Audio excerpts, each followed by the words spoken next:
Hello, guys and girls, and welcome to episode 105 of the FReality Podcast. This is a weekly VR, AR, and MR talk show, live streamed every Saturday on YouTube, Facebook, and on Twitch. You can also catch the show live in VR and chat with other like-minded VR enthusiasts using big screen TV. The show goes live at 7 p.m. in Europe, 6 p.m. in the UK, and 12 midday in central US. You can also check out the audio version, which is available on iTunes, SoundCloud, Anchor, and on Spotify. If you have any questions, comments, or feedback during the show, please put them in the chat. We'll try and answer as many questions as we can. Now it's time for me to introduce you to the team. First up, he's the almighty collector of crystals and breaker of castle walls. It's the ballistic ballista. It's, of course, Nathie. How you doing, dude? You all right? Yeah, I'm doing all righty-tighty. It's funny, whenever I read the breaker of chains, the this and that, it's Nathie. Yeah, this was like the short version of all my titles. I have many titles, but Mike wanted to, not bore you of 30 minutes of, all the titles I have. Yeah, it's funny. Whenever I read out the intros, there's a look on all your faces that kind of go, "Is it me?" Oh, definitely. Am I the chosen one? Yeah, it's like this is one of those moments, and then later when you're asking "Hey, what did you play?" I always have to look this up. I'm always like, oh, he's gonna ask again. So maybe I should just quickly go to my channel and look up what I did do or what I didn't do. But you're good. I'm good. Yes, I'm good. Good. And representing El Goog. El Goog. The best search engine. El Goog. Seriously, try to Google El Goog and then see what happens. It's amazing. Yeah, try it. But after the show, of course. Of course, yes.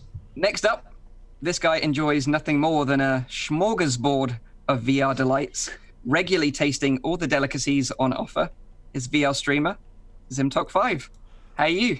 Well, hello, Michael. How are you? I'm good. I had hence the accent there put on, because I walked the dog for 3 hours and I ran across one of these old codgers who just someone's hobbling along in the old sweater vest and everything, and he turned out to be 87, talked to me about before the war and all this kind of stuff, and I was like, this is good. I like that. I really appreciate just connecting with somebody, and I don't do it that often because I'm generally like you guys in my den, doing the things I do, but when you're out there, I try to get courageous, and just ended up talking to this dude for half an hour. And so that was the highlight of my day. I think it's quite rare nowadays, unless, like you say, it's someone from the older generation approaching you and talking to you. It's quite rare that someone would just randomly approach someone else and just have a conversation. Yeah, it's a bit creepy, and I was thinking about that as we were going through it, because it's would I just walk up to a dude my age and be like, "Hey," and it's it's a little bit too happy puppy, and then if it's a girl, definitely not, because she's like, "Are you gonna rape me?" It's no, this is just but I just want to be friendly with somebody, another human being, please. And I think discussion has really gone out of that discourse of just general pass someone on the street and then just get talking to them for 10 minutes.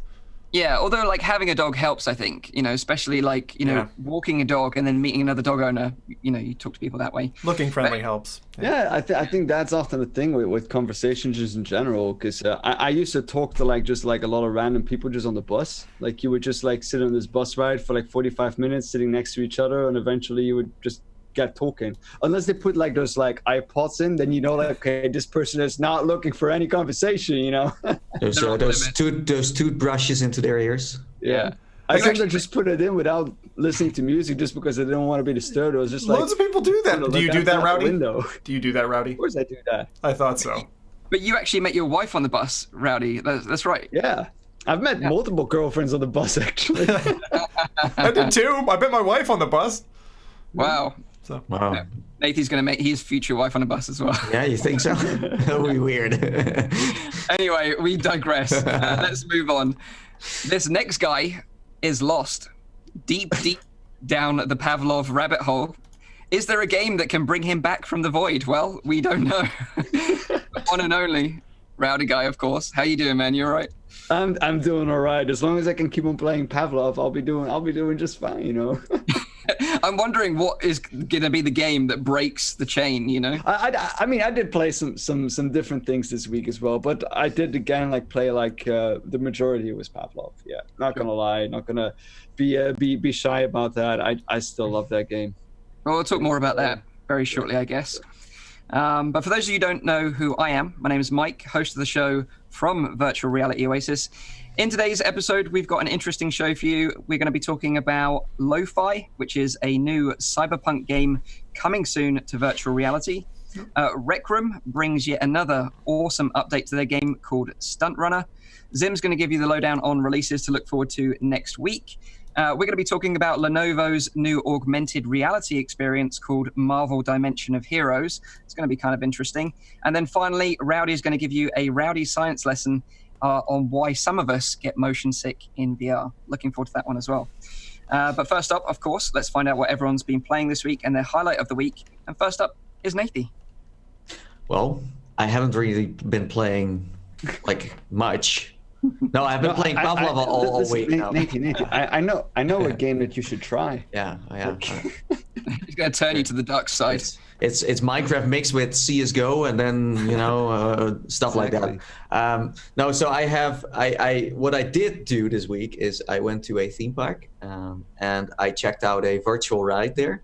But I will be talking more about that in the next show. It's very interesting. So that's something I did.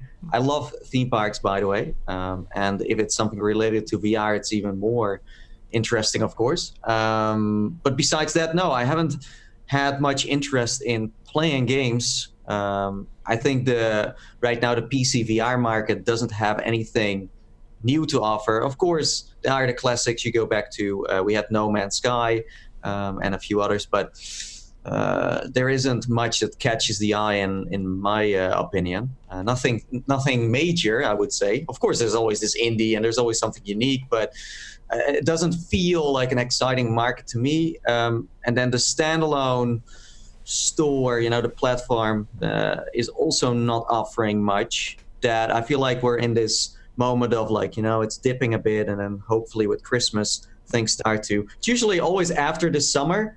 Yeah. There's just this I don't know, Bermuda moment where no one really knows what's going on. Yeah, I think I totally agree, and I think Oculus Connect will give us some light at the end of that tunnel, I believe. Yeah, giving us some more games to be excited about. When is Asgard's Wrath coming out, huh? When's it coming out? Yeah, exactly. No, but you know what I hope for Oculus Connect? I don't hope that they just launch 20 new games out of nowhere. No, they show us a roadmap for what they are going to do, because even if we would get, let's say, 20 new Quest games and they're all amazing, then they come out and then we still have another. It's the same happened to the Quest when it launched. We now have this moment of I just hope they have a good launch window for everything, because you need to spread things out, launch everything at the right moment, because otherwise you're just shooting away fireworks like they did with Timestall and what was it, a Red Matter at the same time. You could better just launch Red Matter, and a few weeks later you go for the next one and tell people to get excited for the next title. So yeah, even if you have 20 titles, just don't release them all in the same few months and then have nothing again. Mm-hmm. So yeah, that's what I noticed. So yeah, games experiences. Yeah, I don't know. I hope we're going to see something new. It's kind of the same in traditional gaming right now, though, because you've got a lot of releases coming out right now. Gears of War. You got Modern Warfare on the horizon. You got so many titles coming out. Man of Medan. They all kind of release at the same time, so you tend to have them all at the end of the year. Not really much going on over the summer, but yeah, I do agree that, definitely with VR titles, you need to space them out a bit. So people can get hyped about the next game and then have a little lull, get excited about the next game, keep it going. I think what we're waiting for at the moment is some fresh multiplayer titles, because Rec Room and VR Chat and Pavlov Orbis, etc. These games have been around for quite a while now. And what I also said, no offense, as long as Beat Saber is the top rated game, there's something wrong with right now the industry, because there must be something more out there that can top that. But apparently there isn't anything. Yeah, the power of social. I'd agree with you, Nathie. I love Beat Saber, but it has been on the top for so long, and I'm when is there something going to beat that? It's weird because Beat Saber is an amazing game, but there must be something that could be in the same lane that is also amazing. Well, I mean, Also let's not fantastic. forget that, in terms of like game releases, like No Man's Sky has just been released. That was a huge title to come to virtual reality. I still think that there's a lot of content in that game, and that if people like are looking but for the thing game is, experience to have the thing is, game, then I you think have there's- this. Yeah, no, I totally agree. But this is like a major release you have. You know, No Man's Sky, super big game, super famous. But on the other side, No Man's Sky is not for everyone. So the thing is, you have this big game coming out, but then it's not for everyone. And Yeah, but that's what you're missing in making the. games for everyone. But in the VR space, if you. That's Skyrim what, is also not for everyone. No. But that's the way you launch games. That's how it works. Because PlayStation, for example, they make a platformer. They make a racing game, but you can also play it in VR. They make this, they make that. So they have different genres, and they all launch them in a certain window, so everyone can enjoy their headset they have. And that's what I'm missing in the PC and also the standalone platform, where yes, something big comes out and it's cool, but it's not for everyone. I mean, the difference there is, of course, that PlayStation is a console and that PC gaming is independent developers or independent companies that are making their making Of their course, titles. Steam doesn't decide when a game is launching. As far as developers can make out when they do. I think with PlayStation, their marketing, they're very good at marketing. So I think they know when they want to release certain games, and that shows in the end. Where Oculus doesn't really sometimes, I feel like, know what they are doing with that. So if you schedule them out all at the right timing, then they all have a fair chance. Like we have seen it with Sing the Land Beyond. It came out and no one knew. Red Matter last year on PC, but no one knew. I think what makes this a lot more complex is exactly because we have a Steam platform. If for example, Oculus says, oh, we want to like schedule it for that date, and the publisher then says, oh no, but I'm not really interested in publishing that date. If Oculus doesn't want to release it, I'll just go to Steam and release it for Oculus there. Yeah, but Oculus doesn't decide any release dates if they don't collaborate it with the developer. Only Oculus Studio games are ones that Oculus decides when they launch. And that's what happened with Timestall. They launched it on the same day as Red Matter, and I still don't understand why. It's a shame, because now we're waiting for something new. I would have rather played Red Matter now and Timestall last month and still had some, space between that. So that's all I'm saying. It's like, hopefully we have more games, but also schedule them at the right moment. So it keeps the momentum going. Exactly. That's it. So let's pass over to Zim then. What have you been up to then, mate? Nathie's rant's over now. It's not a rant, it's a fact. On pacing. Yeah, I know, but I mean, games like Beat Saber, are getting pretty long in the tooth now. I mean, to be honest, it's kind of, there's not a lot different with that game from, a year and a half ago. And, you can chew through Beat Saber pretty easily. You can do the side questy thing, but, No Man's Sky is like a whole feckin' deep ocean of content. And I think it's for a wider gamut of people than would necessarily expect at the outset. Anyway, we don't have to go into the Beat Saber versus No Man's Sky debate, but what I played this week was a whole trough of mediocre Quest games. So although it sounds like I'm maybe disagreeing here, I'm actually agreeing that at the moment, Quest kind of lacks an excitement within the walled garden. And the real excitement for me, and still easily, by far, the top application is Virtual Desktop for me, because it's a window into my PC, and if you've got a gaming PC that can run VR games, you can run anything. It just works so amazingly well. Again, you have to have that 5G connection. 2.4 really doesn't cut it. You notice the latency. But 5G connection, if you've got that on your local network and a gaming PC that's good enough, that's amazing. So the two games that I did want to mention were, I mentioned last week, and I didn't know the price of it. It's actually a free game on Oculus Go, which was Golden Loft, which is the one that teaches you about Fibonacci sequence and all this kind of stuff. And if you're a Go owner, go check that out. It was maybe about an hour's worth of content, but the game it looks great, and teaches you some stuff about that. I thought it was really good, and they kept it accessible in terms of the level of science that went in, like I'm sure Rowdy will in his science bit a bit later on. And then the second game I played, right after having checked out on kind of the early build of Lo-Fi, I went back to kind of remember and replay to kind of see what the developer's strengths were. An original game that, when I originally scored it, I'd given it an avoid rating, which was Technolust. And I ended up upscoring that after having played it. Now, there's some pretty obtuse controls, but like Oculus Touch controls work with it. And the cyberpunk aesthetic, really strong. And actually, I think I would even go so far as now to recommend people, aside from loading the, there's a 3D printer in the first room you're in, and you have to really fiddle with that hard to be able to get it to function. Aside from the obtuse control scheme and that design, actually there's a lot to that game that looks fantastic in like the Rift S, and Technolust was the first title. So if you're like itching for lo-fi, I'd say support them. Go buy Technolust and play that through, because it's a couple hours, and you'll get that lovely flavor. They've got so many mini games. They've got a whole arcade with like 5 different mini games and basketball. It's kind of like Peerhead Arcade almost in certain parts. So they've done a lot with it. When I first ran it, it didn't perform well. I got to a door which ended up not letting me proceed. But right now, there's not much better than that package, actually, the original Technolust. And the music, just dial down your headphones before you launch the game. That's all I'll say. Yeah, looking forward to hearing your thoughts on Lo-Fi, because we're going to be talking about that later on. So also its comparison to its previous game, Technolust, as well. I think that'll be an interesting comparison. Yeah. Cool. So let's see what Rowdy's been up to. I wonder if we can all guess. Go on, Rowdy. This is turning into a meme. No. Like, I mean, I did play Pavlov, obviously, this week. Of course. I had to. Surprise!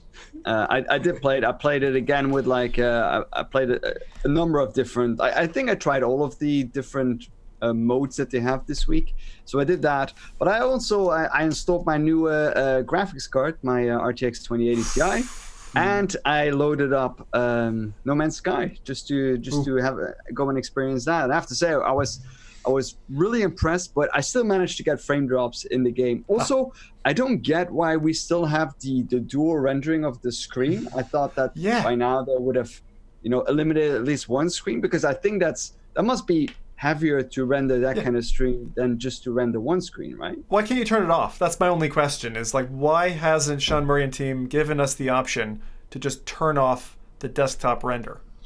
Well, just in general, I would say, right? No VR games give you that option, so I don't think it's unique to No Man's Sky, but I do agree that there is some performance gains to it. I do think if you're just getting into VR and you have a PC VR headset, then of course it's nice to have that feedback to see it like, oh, it works on the screen.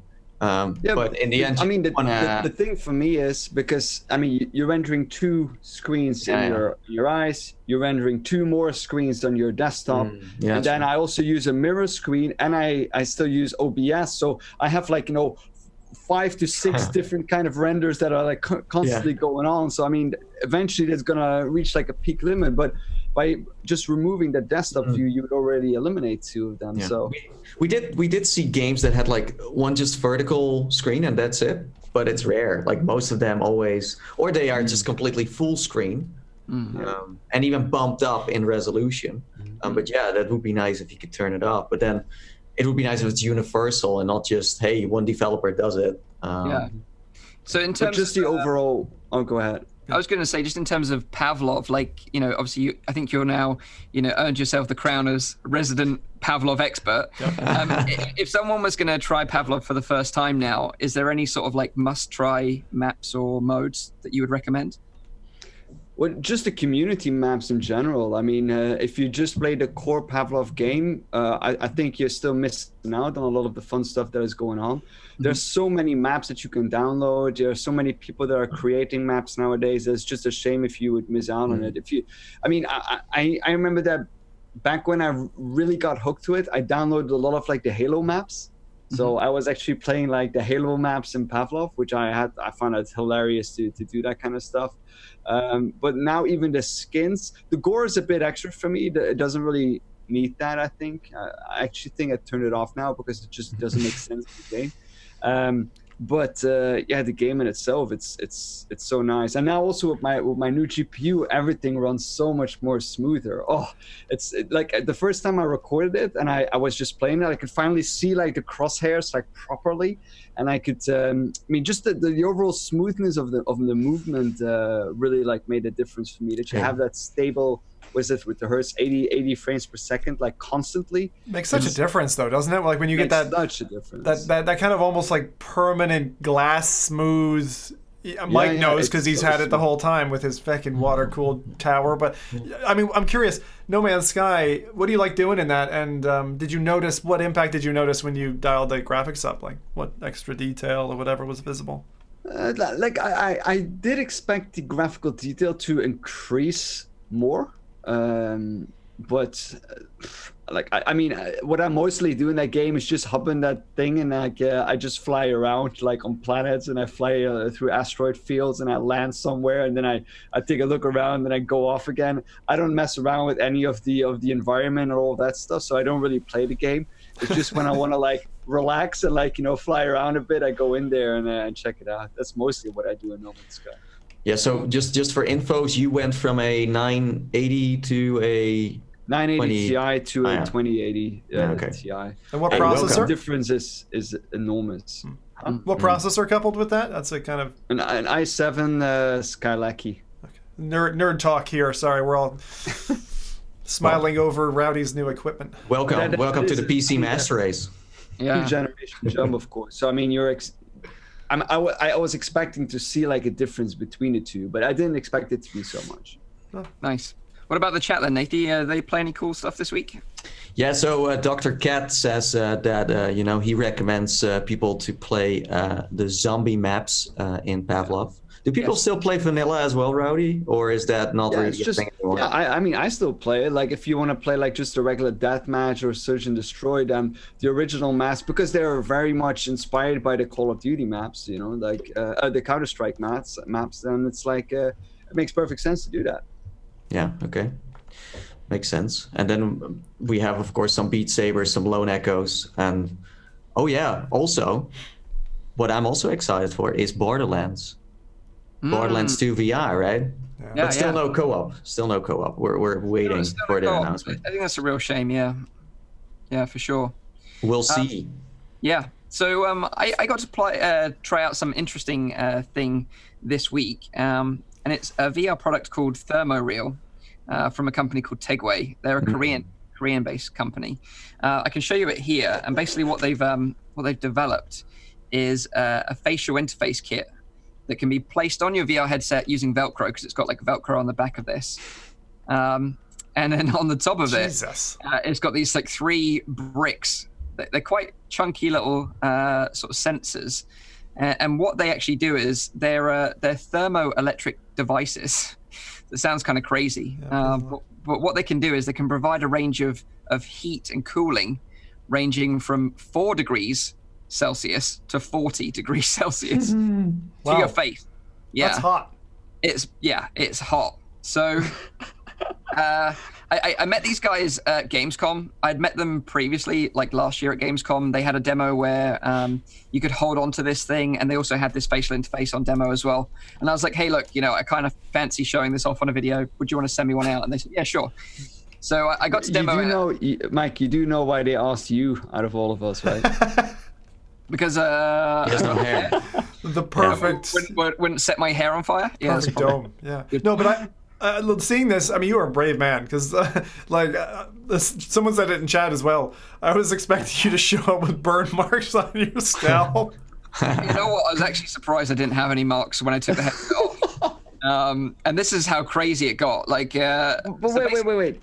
How do they limit the temperature? That's the first thing I want to know. Well, this was my concern when I was using it. I was like, because after using it, you're like, actually, how safe is this thing? the thought only came up to me afterwards. Oh God. But yeah, like 4 to 40 is what they say. But there is a thermal cutoff with the module that this connects to, which is this here. It's like a Bluetooth module. So it will turn itself off if it gets too hot or too cold, and it sort of turns itself red. But it's Bluetooth? Yeah. So basically, But what if the connection drops? then you just won't get any feel cold. I love seeing like micro panic in Mike's face muscles. It's just he's like, I could have died. You could have died, Mike. Pretty much. I put my life on the line for you guys. But basically, that sort of answers some of the question, because I was streaming it from my PC to the Quest using Virtual Desktop, actually, because that was the best application out of the three, like RiftCat, ARVR, or Virtual Desktop. That was the best one I experienced in terms of latency and also the correct controllers represented in game, because these aren't the demos that they provided aren't official games, so they didn't have all the controller mappings in them. So you are those like Quest demos? No, then they are like PC demos, right? PC demos that I was streaming to Quest using Virtual Desktop. Yeah. Okay. Interesting. And so the Bluetooth adapter. So this is a product that's generally used with PC VR headsets then, and not Quest. Yeah, exactly. This facial interface is actually the original Vive facial interface. Oh yeah, I can tell. When they sent it over, they said, "Oh yeah, you must use this with the Vive." I was like, "Yeah, right. I'm going to use this with the Quest." So yeah, I tried it with the Quest, and basically in the demos, they're super basic demos because it's very early days. But basically, you've got like a hot room and a cold room, and you can sort of teleport between the two. And when you go in, it just gradually gets hotter and hotter, or colder and colder. But like, no word of a lie, like it gets so hot and it gets so cold that you can't actually bear it anymore. Like, it's that bad. It gets especially if it's on your forehead. Well, I was going to say, does it feel very much spot temperature variation, or do you get a more broadened sense of temperature? In other words, is your whole head or your whole torso feeling warmer because of where they're... No, it's all across your forehead because of the three sensors. Right. Okay. But basically, yeah, so it spreads the heat across your forehead. But it got so hot that you're thinking, holy crap, I'm going to be like scarred for life. So yeah. It's actually an interesting choice. I mean, I'm trying to approach it more from like a science direction, because when you cool down, the first thing that would get cold would be like extremities, like your fingers and toes, and that is because more blood is being sent to areas that are for sure need to stay warm, like your forehead where your brain is. So typically that's like one of the areas that is probably the least likely to cool down, unless you're actually, freezing to death.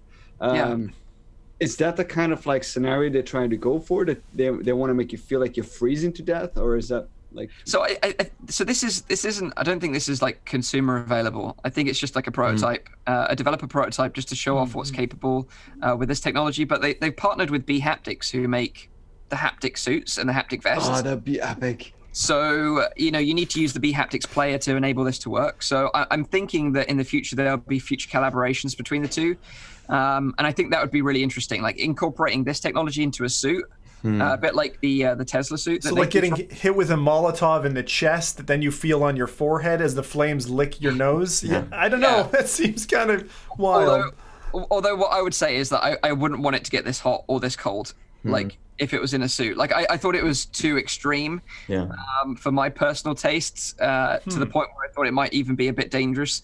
But again, like, it's a prototype, it's not good for consumers. Yeah, and of course, let's not forget, we all strap TV screens right directly in front of our eyes. So I mean, we're no one to talk to say like, they shouldn't be trying this. I applaud them for trying something new once again.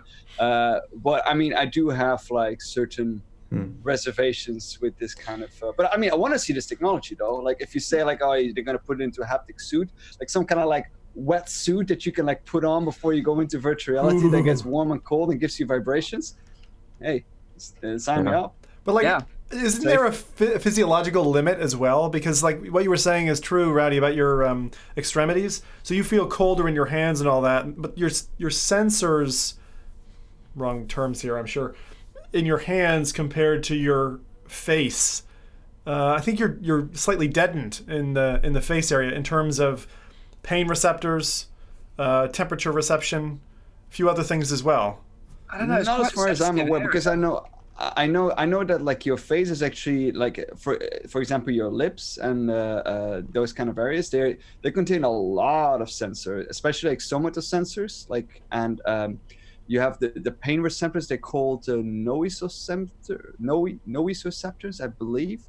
But there's a lot of that. The face is actually a very, very sensitive kind of area, I believe. Yeah, like you do. But you do extremities, like a nose is also an extremity. Yeah, like that will also get cold very, Correct. very fast. Yeah. It's funny though that this company also made controllers, like an Xbox controller, where the sides are also, you know, having thermals, so you can play on your PlayStation or your Xbox or maybe even Switch in the future, who knows, where you can also feel the cold and the heat. I almost dropped their device when they showed it to me at Gamescom. But I would not put this on my forehead, no way. But if they put it in the Behaptic suit, I'm down. And I think for arcades, this could be nice, because right now what they do is they have these heaters on the sides. But if it's an all-in-one package, then it's also easier to sell to, you know? Yeah, although what I would say is with this, like, again, it is a prototype, so you got to give it some leeway. But is it comfy, by the way? That's what I was about to ask. Yeah. It's not comfortable at all. Like, after 10 minutes of use, I was done wearing this, because these things dig into your head as well. This is obviously soft and spongy. These are just rock hard bricks on your head. So yeah, it's not very comfortable.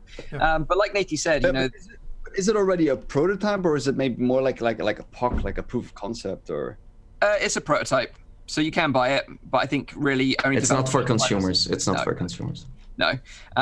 But also, like, along with the controllers, they're also developing a pair of headphones right now that have active cooling, so they can cool your head a little bit, because you know your ears can get a bit warm wearing headphones all the time. So that's kind of interesting. But this technology is very flexible, so you can apply it to lots of different applications. But I was thinking it would be cool, you know, if you were playing like Beat Saber, for example, and you know, it knew that you were getting a bit warm, so it could kind of give you a cold towel on the forehead, you know, in between sessions, or, you know, filling an explosion in games like Onward or Pavlov, for example, would be kind of interesting. But yeah, it's very early days, but it's just kind of interesting to get a glimpse of what could be possible in the future with this kind of technology. Yeah.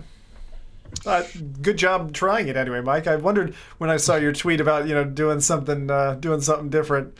Yeah, I always like trying experimental hardware, even though it can be kind of dangerous or risky. I do really enjoy it. So yeah, there we go. That's what I got up to this week. But let's move into some news then. And the first bit of news is about a game that Zim was talking about last week in releases. And this is Skyworld Kingdom Brawl. This is a game from Vertigo Games and was releasing on the Oculus Quest. Now, although I'm not a big fan of this game, I was happy that it was going to get a bigger audience on the Quest. So, you know, hopefully it would do better than the PC version. But unfortunately, it had a bit of a rocky launch. Some technical issues with the multiplayer. And Vertigo Games actually ultimately made the decision to have the game pulled from the Oculus Store. Yeah. Interesting. Ooh. This was really weird, because when you listed this as a topic we're going to talk about, I played this just the other day. Like, I played it 2 days ago, and so I guess it's gone since then. Yes, yeah, recently. Yeah, very recently. And Vertigo Games, they tweeted about this on their social media this week, and they said, we are aware that players on the Oculus Quest are experiencing issues with matches ending in unexpected draws before the match is complete. We are working on a solution to this. We want players to have a great experience, so have decided to temporarily remove the game from the Oculus Store until this is resolved. Okay. Now, the interesting part of this is when I was looking on the Oculus Quest subreddit, some users were reporting that the game had actually been removed from their devices remotely. So they had bought the game, they'd installed it, the game was broken, so Vertigo Games pulled the game, and then they're saying that they couldn't access the game from their library anymore. And I was thinking, well, this is kind of interesting. Like, are Oculus able to completely stop you from playing something that you've installed? Do they have a system for that, you mean? Quite, and I was thinking... I've never heard this. This is the first time they pull a game out of the like a player's library.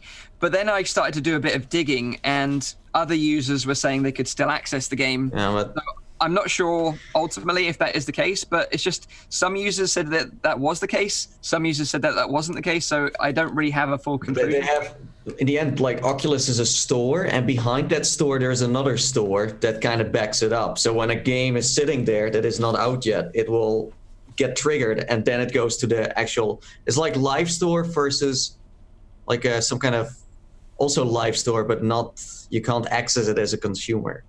Yeah, exactly. But I think it's interesting, and I don't think this was the case, but like I say, a few users were saying that they thought that the game was remotely uninstalled or... But did they communicate in the end? Did they make a blog post saying, like, listen, this is the first time we have a game that gets pulled out. This is what you need to expect as a consumer that bought it?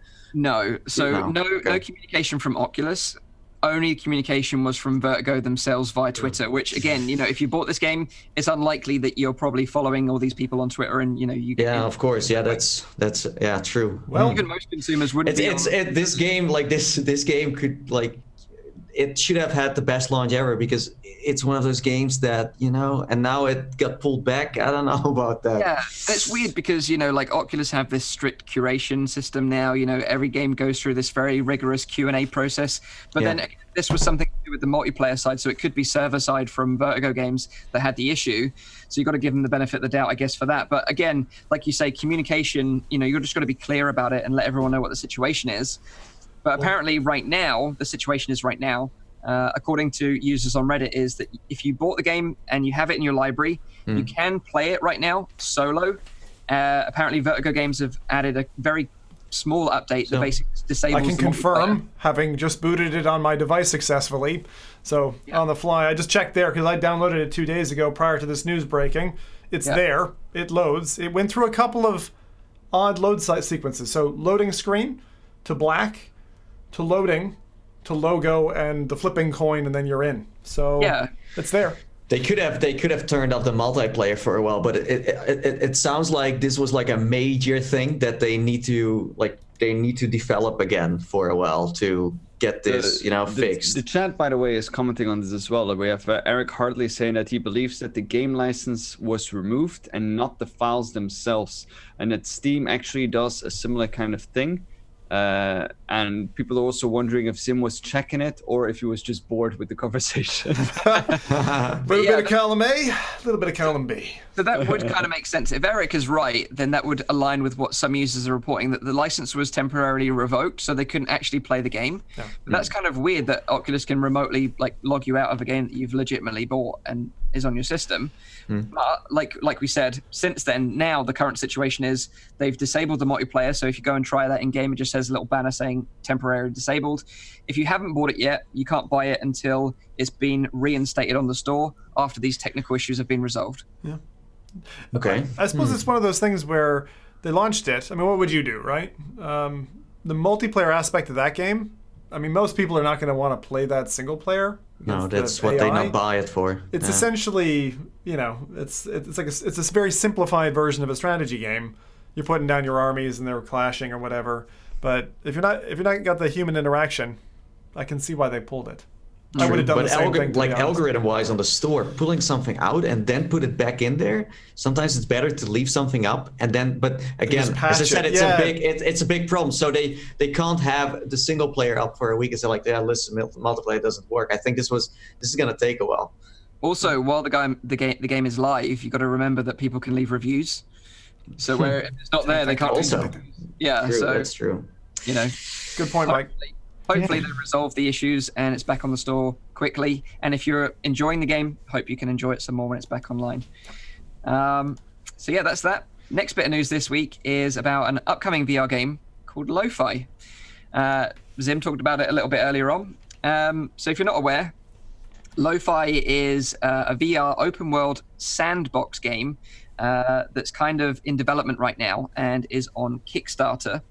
Now, the emphasis on this game is all about exploration and character-driven stories. The player is free to explore this kind of metropolis, cyberpunk city completely in their own time, on their own sort of schedule, do what you want to do in the order you want to do it. And it's all about just furthering the individual narratives that you want to follow. Or like Zim said earlier, you can just go and hang out in an arcade or in a back alley and do what you want to do and do it in your own time, which is kind of an interesting concept. For just to qualify, that was about Technolust. So, yeah. Oh, basically the same premise has been applied to Lo-Fi as well, it seems. Lo-Fi, interestingly, is actually the street name, in game, given to the people that can't merge with the platform. Now, the platform is a ubiquitous virtual reality simulation. So you're almost going into a simulation of a simulation. You go into the platform in Lo-Fi. Yeah. But basically, a bit like Ready Player One, in the game, most of the population live on the platform, like plugged into this virtual world. And the people that aren't plugged in are called lo-fi. And you basically play this lo-fi police officer that has recently been transferred to a particularly bad district of City Block 303. So you're basically starting your sort of, foray into sort of keeping law and order in this sort of dark place with all this like techno stuff and cyberpunk sort of aesthetic going on, which is an interesting premise, I think, for a game. You've played the demo of this, right, Zim? And you've obviously played the previous game, Technolust. Yes. So maybe you can talk us a little bit about how you found the demo of Lo-Fi, because it's still very early, right? Yeah, it's. I'm not convinced I don't have a build that I got from Blair and sadly ignored about 4 months ago, because what I played, and I know a lot of people are going on about Lo-Fi and very positive about it, and whilst I like the premise and the visuals of what I saw was like the free demo air car where you're flying around with an elite dangerous style map system. It's very pretty, but there wasn't much depth as far as I could tell, and the control scheme, obviously joystick and things like that, no animations, but trying to figure out how to work the craft initially was difficult. Some people said you could land and walk around. I didn't get to figure out how to do that. I wasn't aware that was a facet of the game. When I review games or try them, I generally go in like trying to look at how intuitive is it as well. And so for me, I just, after 10 minutes kind of in there, wasn't all that impressed personally. I like what it's trying to go for, and that's why I wanted to be fair to it, because Blair's been working on this for like 3 to 4 years. He's got another couple of people working on it with him, which I learned subsequently to kind of giving my remarks. Mark Schramm and Nick Pittum, for instance, contributing to the project. These are big names in the VR space, and they're, there's a lot of heavy hitters. So I would like to think that the early build that I've got still has potential. Obviously, what I've played is very early, and I think I didn't get to go into every nook and corner of it. But what I can say, in a positive spin, is, as I said earlier, Technolust actually holds up a lot better than I remembered it. Some of the scaling, like back in the early days, the scaling was a problem. Your coffee cup is too big or whatever. But the kind of feel of like, this is cyberpunk, and like they've got the music. I was literally sitting in Technolust with the boombox on my shoulder. They had a little bobblehead of Blair, like literally the main developer's there in a bobblehead. Looks not too dissimilar to you, Mike. He's like jamming away, I'm jamming away. We literally just spent 10 minutes just grooving to music in that game. Then, played for, I don't know, an hour and a half or something, and then found this arcade, played all these different games, and I got to the Tetris game, and I was like, Jesus, how did they not get sued for copying Tetris? But that aside, it whetted my appetite, so now I feel quite positive about Lo-Fi, even if what I played didn't blow my socks off, Yeah, okay. So talking about platforms, what platform is this getting aimed for? Because as Zim said, like there are certain things in there that, like, for example, like Pac-Man and things like that, you need licenses for that. And same with the new one, I saw like Atari advertisement. It looks great, but in the end, you need a platform that suits this ambitious project as well, right? Yeah, I think I saw on their on their long list of like milestones, at the very end was a Quest build. So I think, as far as I understand, PC VR is the primary target. They might be able to achieve, given their success so far on the Kickstarter, which isn't surprising because people get excited about the idea, even if what's been implemented isn't so amazing. And PSVR could happen. To the chat, the Quest milestone is set at 600,000. Yeah, exactly. What? Okay, but that's so PC, and then because I know Blair. Like Technolust was an Oculus game. I think, was it on Steam? Was it on Steam? I don't think so. I don't think so. I don't think so. It was like an Oculus game. But what is he aiming for now? Is he still aiming for just one platform, or? Well, right now the demo that he provided is on Oculus. So okay. But Oculus has already approved this project as a game that will be on their store. Well, with Rift, there is no. Yeah, okay. Yeah. Interesting. But you say like 4 or 5 people work on this, and it's open world, and they worked on it for 3-4 years. I mean, that's a long time, but not when you work with 5 people on an open world game. I think it's been single dev for the majority of that time. I think this is very much, as I've understood it, Blair's baby, and he's brought in others to kind of do bits. That's my understanding from the write-up. I don't know, Mike, if you have info so it for also that. sounds just like Technolust. It's also more of a passion project that you kind of need to get into. It's like he makes a game, but it's also kind of him wanting to make this game for. I have to say to Blair as well, and he knows because I've commented on his Twitter before. The guy isn't just into cyberpunk like in VR. He's done some amazing photography in places like I think Seattle and that, where he's taking shots and it's like looks like total cyberpunk, like something you'd put as a desktop wallpaper if you're into that kind of thing. So go follow him on Twitter. For the record, Technolust was on Steam for a short while, but it was pulled from it. Interesting. Oh, I guess it's a probably licensing thing again. So yeah, Lo-Fi right now, if you're interested, is on Kickstarter. They have been successful actually. We've put a link to the Kickstarter in the Kickstarter campaign in the description. It's $35 for basically pre-ordering the game, which they state will be releasing in October. So October. Yeah, not long to wait, only a month. So. But is this like an early access thing, or is it like that's it and the full game is out? Apparently so, yeah. Well, based on what Zim just said, it sounds more like early access. Yeah, well, according to the Kickstarter, it just says releasing in October. So whether, like you say, that is early access or the full game. If you feel adventurous, then, okay. But the team at Iris VR, they launched their original game, Technolust, via Kickstarter as well, actually. And that was way back in 2014. It's crazy. It was even on Oculus Share. They had like a demo up. Because I looked up like on my channel when I played it. It's been 5 years ago that I played it. Yeah, that's about right. Apparently only the demo will release in October. It is in the updates and Kickstarter. It is listed like that, according to the chat. Right, so if you back it, you get the demo in October, and then the full game will be coming later. Okay, thanks for the clarification. The one thing I have to call out, and this is to all the nerdy single guys out there, you see a nice cyber chick, nice cyberpunk looking chick, and you go, where's my wallet? Throw my wallet at that game. That happened with Technolust as well, and that's kind of how they got kickstarted. So I feel a little bit dirty about that aspect of it, especially when in this you straight in, it's pretty girl dancing in front of you, and it's like I would kind of prefer they weren't milking that specific cow. Wait, where can I download that? Yeah, we'll give you the link, Rowdy. We will.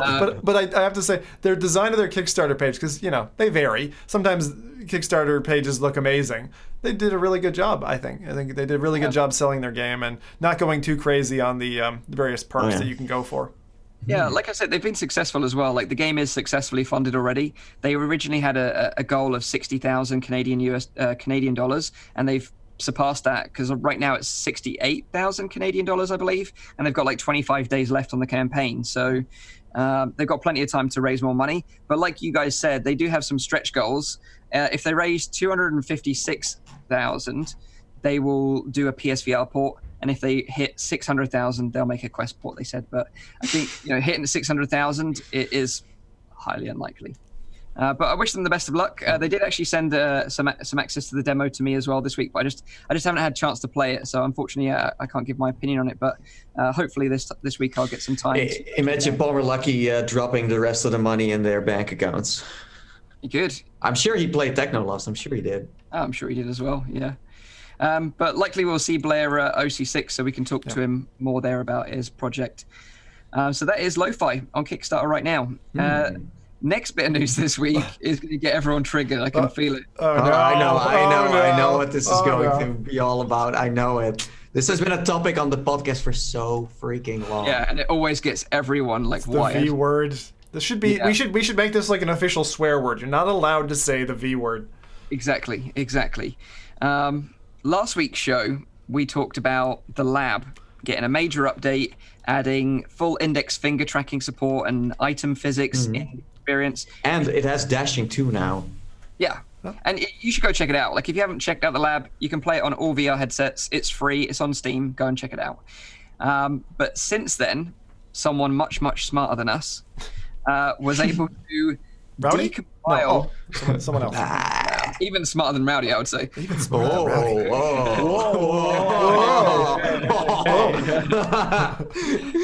They were able to decompile the Unity code of the lab and have a dig around the code and sort of go into the matrix and sort of read it.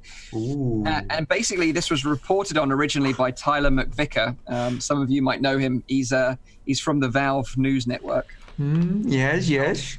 He has a YouTube channel which mainly reports like leaks like this from Valve, but has been unreliable in the past. So take this with a huge grain of salt. We don't, Mike. Sorry, we can't. Yeah, you just want to believe it. Yeah, please. So get this. In the decompiled code that they dug out of the lab, there are references to Combine soldiers, Striders, gunships, and the G-Man himself from Half-Life. So, deciphering the code, Tyler proposes that there were details about reloading mechanics, like actual built levels and puzzles, suggesting that this is like an early prototype or something that is in the works from Valve in relation to Half-Life. Now, it would have been way more impressive had they actually compiled this code and got it actually up and running and showed you something, but sadly, that's not the case. So like I said, take this with a huge grain of salt. It wouldn't be the first time, though, Mike, that the thing is with the broader narrative, like Left 4 Dead, Portal 2, this has happened before where there was some seeding of assets. I still remember even the Counter-Strike Source engine being pre-leaked back in, God, it was near the millennium. But this is the problem, right? Separating fact from fiction is difficult. Also, fact from smart developer who's just trolling the feck out of us because they want to. I mean, if I was a developer in Valve, I would just do that. G-Man every second comment, you know? Also, let's not forget that a lot of those character models are now a lot being used by developers to test things as well. Yeah. Especially in like new kinds of aesthetics. Instead of like developing a character model all the way from zero, they import one from their old games and then they use that. I mean, could be anything. Yeah, could be anything. That's such easy marketing. But still, Half-Life 3 confirmed. That's true. Why are we talking about this fucking thing again? Well, I know the only other thing is the rumor mill's going crazy over, the new Valve game. And again, in the back of my brain, it's been like 2 years since Valve picked up, the writer who did Farpoint and those kinds of things. Dude. So to me, it's kind of like it's just about the right time. And there's been rumors that they're going to unveil some additional information. So Zim is right. I think Zim is right. And I also think Zim is right about the orange box coming to VR. Wow. I really think that's going to happen. I said that way early on. I bought my Vive on the premise that was going to happen. So yeah, Valve is taking their time. But of course they're going to do cubed orange box. I am convinced that they're working on a Half-Life game. You are. I will call Gabe Newell after the show so we can kind of get a scoop for ourselves and might be able to share it in the upcoming. Okay. Yeah. I already have him on text right here. It's fine.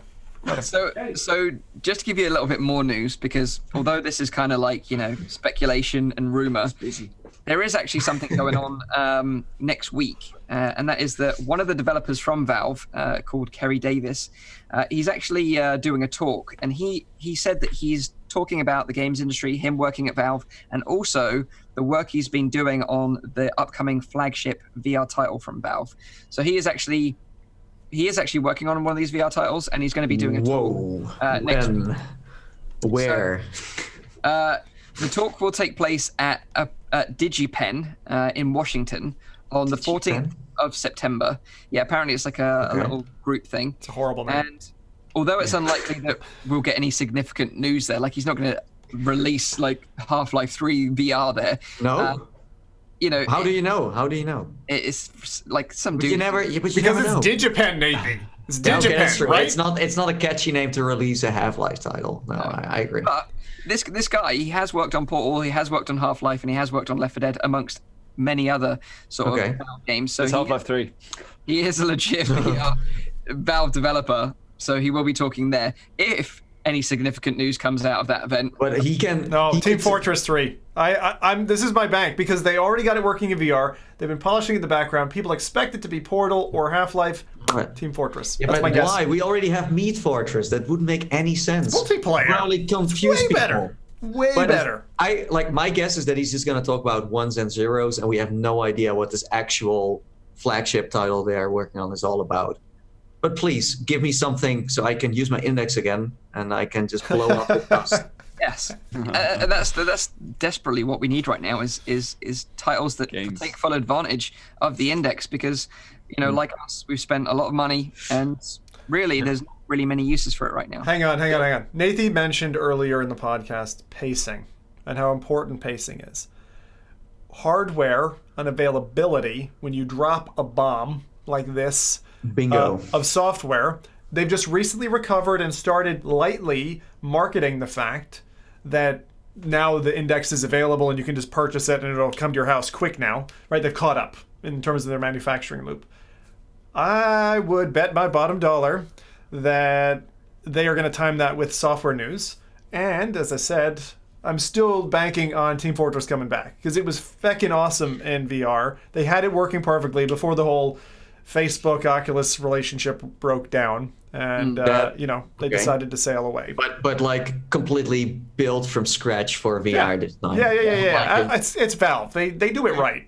Yeah, I think it's a good point. Like, get rid of all the inventory, that you weren't going to be able to deliver initially. So everyone's got headsets, and then sort of build up your inventory back up again, then drop the bomb. Plus there, like, it does make sense because there is space for shooters right now, and Team Fortress is like a classic. And I'm sure Valve wants to create at least one game that is multiplayer that everyone is hooked to. And they have like, not only that, they have like all these hats that you can collect and all these conga dances and stuff that I spend so much time and money on that I'm like, I gotta buy everything again. No, like the marketplace in Team Fortress was a substantial, powerful force at that time segment. I don't know, was that 2005 to 2010 or whatever? Microtransactions, as they are called now. Nathie, that is a fantastic point. I am standing behind you 100% on that. They can bring back their market for Team Fortress 3. The thing is, what's one of the most beautiful things about VR is being able to appreciate the detail, and when you own that item, and that's yours, and it's on your VR shelf, and in the game you've got it, and you can show it off to your friends. Bang. It feels more tangible. Yeah. Just imagine playing as the pyro and then go into that mode where you can see rainbows and unicorns, but then in VR. There you go. I just don't see it yet. Like, really, Team Fortress, like the original Team Fortress, I think a lot needs to be changed, and I think so much needs to be changed. Did you ever play it, though? I played a lot of it. The VR one.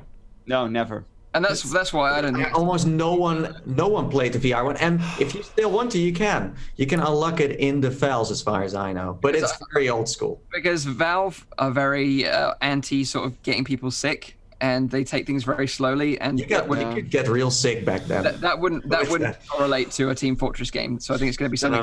That's the main reason why I'm saying that I'm just not really like feeling it, that it will be Valve doing that kind of stuff. So wait a minute. So we've got a divide here. We've got Nathie and Zim saying Team Fortress. Me and Rowdy saying it's not. And we'll put our. Should you say Portal or Half-Life, Rowdy? There's still Left 4 Dead there. I would say Half-Life then. Oh, I'll say Half-Life as well. But in the end, they're going to make 3 games, so it's going to be this is not. They can be all friends. It's not just one. It is not just one. There's new IP in here. There's definitely new IP in here. Yeah, I agree. They wouldn't hire writers to the same extent. One multiplayer and one single player. You know what I said? That everyone's going to get triggered. Well, let's just say whoever the game that releases first. The other two have to buy the other 2 burgers. You mean announced? Whatever. Trailer, teaser? Yeah, but the first game is not going to be Team Fortress. Then I have to disagree. It's going to be Half-Life. That must be the first Kickstarter of this whole thing. Yeah, that's the problem. No one's getting burgers then. Okay, dang it. Hashtag sad. Right. Wait. By the way, you have more news. We can still discuss which Half-Life it will be. Oh, it's going to be a new thing. Sidetrack, like side story. Well, no, because there's options, right? You can go Half-Life 3. You can go Half-Life 2 Episode 3. Right? Yeah, you could, but it's not going to happen. Or you could go reboot the original Half-Life, just called Half-Life, and redone in VR. I think that's actually pretty probable, Nate. What if, Rowdy? Or what if you... Or what? Or a prequel. Oh, prequel. Yeah, or they just go the other way and they say like, you're gonna be the G-Man. It's like Half-Life, the story of G-Man, and then you start to work at Black Mesa, and you get to do things with your suitcase, and then. So Stanley Parable VR, yeah. And if Nathie plays it because he looks like the G-Man, then it'd be like cosplaying. Oh no, sorry, I look like Malfoy from Harry Potter.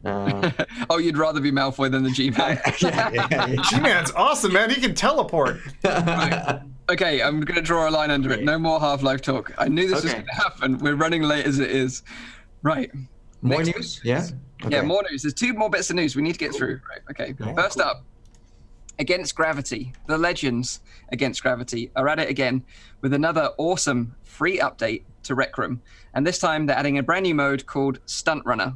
So this was released this week, so you can play it right now. Sorry, did you say Sprint Vector? Well, sorry. Yeah. You're right to be confused because they look very similar, although it's like Sprint Vector in the Rec Room universe. It's like Ninja Warrior meets Sprint Vector. Exactly. It's and kind Gladiator of like glued on as well. 80s game show meets Ninja Warrior parkour. That's what you're going to be doing. So you can run, you can climb, slide, jump, wall run, all together, racing with your friends, up to 4 people in total, to the end of the course. And at the end of the course, there's a big button, so you got to smash that and you win the race. The other cool thing is, during the race, you can collect energy drinks to give you a temporary speed boost, and you can push your opponents off the track. Yes! Which sounds like a lot of fun. Right now, the tracks that are in this new mode are provided by Against Gravity themselves, but in the future, they want to add the ability for the community to make their own custom track. Oh no. So we're getting onto like almost think Mario Maker. This is No, Counter-Strike, like the wave maps in Counter-Strike and stuff like that. I mean, the stunt levels that the internet makes are horrendous. Yeah. I mean, in a good way, but yeah. So that's going to be a lot of fun. I actually want to jump in and check this out. This is available right now. Rec Room is free to play if you've been living under a rock and you didn't know that. It's available on Quest, PC VR, and the PSVR. Wow. So that means you can make friends for free. Yes. And, like if you pay, Nathie? It's free, and there's so much content in Rec Room, it keep you busy for hours. So highly recommend going and checking it out. Okay. You said so. This is showing that they are, for new features, establishing a standard of parity across their platforms, which I guess I would have expected them to do, but I think we have to just chime for a second and say that's not easy. Good on you for doing that, because what that causes you to do is, 2 or 3 of them are ready for release. We got to hold it up because the Quest build isn't ready yet. You know what I mean? Yeah. And also, it's available on iPhone as well, because they're running that experiment in the background as well, like iPhone and iPad. Yeah, the iPad, like the whole kids thing, yeah. Yeah, as well. So that what they do is amazing, and the fact that they still are giving us away for free is incredible. So what you're saying is that you can push 5-year-olds off a track and then win. Exactly, which, to be honest, that is kind of satisfying, though. To be able to taste those 5-year-old tears, amazing. You're a terrible person, Mike. I know I am.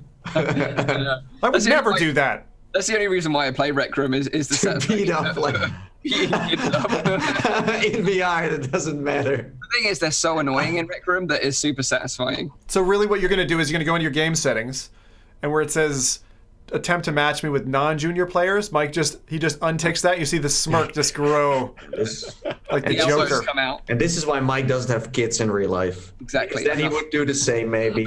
I'm not actually allowed. I've been given a ban. But there we go. So that is Stunt Runner coming to Rec Room. Amazing. Available right now. Wow. Last bit of news is about Ubisoft. Now, yeah, here we go again. So, on the previous episode of the podcast, we mentioned that Ubisoft were thinking about updating Space Junkies with a pancake mode. So, non-VR players could play against VR players online together. Right. And we were kind of a bit skeptical about this, a little bit worried about how they would balance out the gameplay because, playing with a keyboard and mouse, you're going to have a significant advantage over those in VR. So, we were a bit worried about it. They trialed out the mode in a beta and have now ultimately decided against it, which I think is the right idea. So we were right. Yeah. Yep. They listened to us. Well, I don't know about that. I think they didn't. Yeah. they've decided that that's not a good idea, which is good. But on the flip side is kind of sad that they've stopped development of the game completely now. So, not a surprise. They won't be pushing any more updates to the game because I don't think it's had the reception that they wanted and probably expected. We've said from the very beginning that I think the major stumbling block they had was releasing it at such a high price. I think it was like $40. $40, yeah.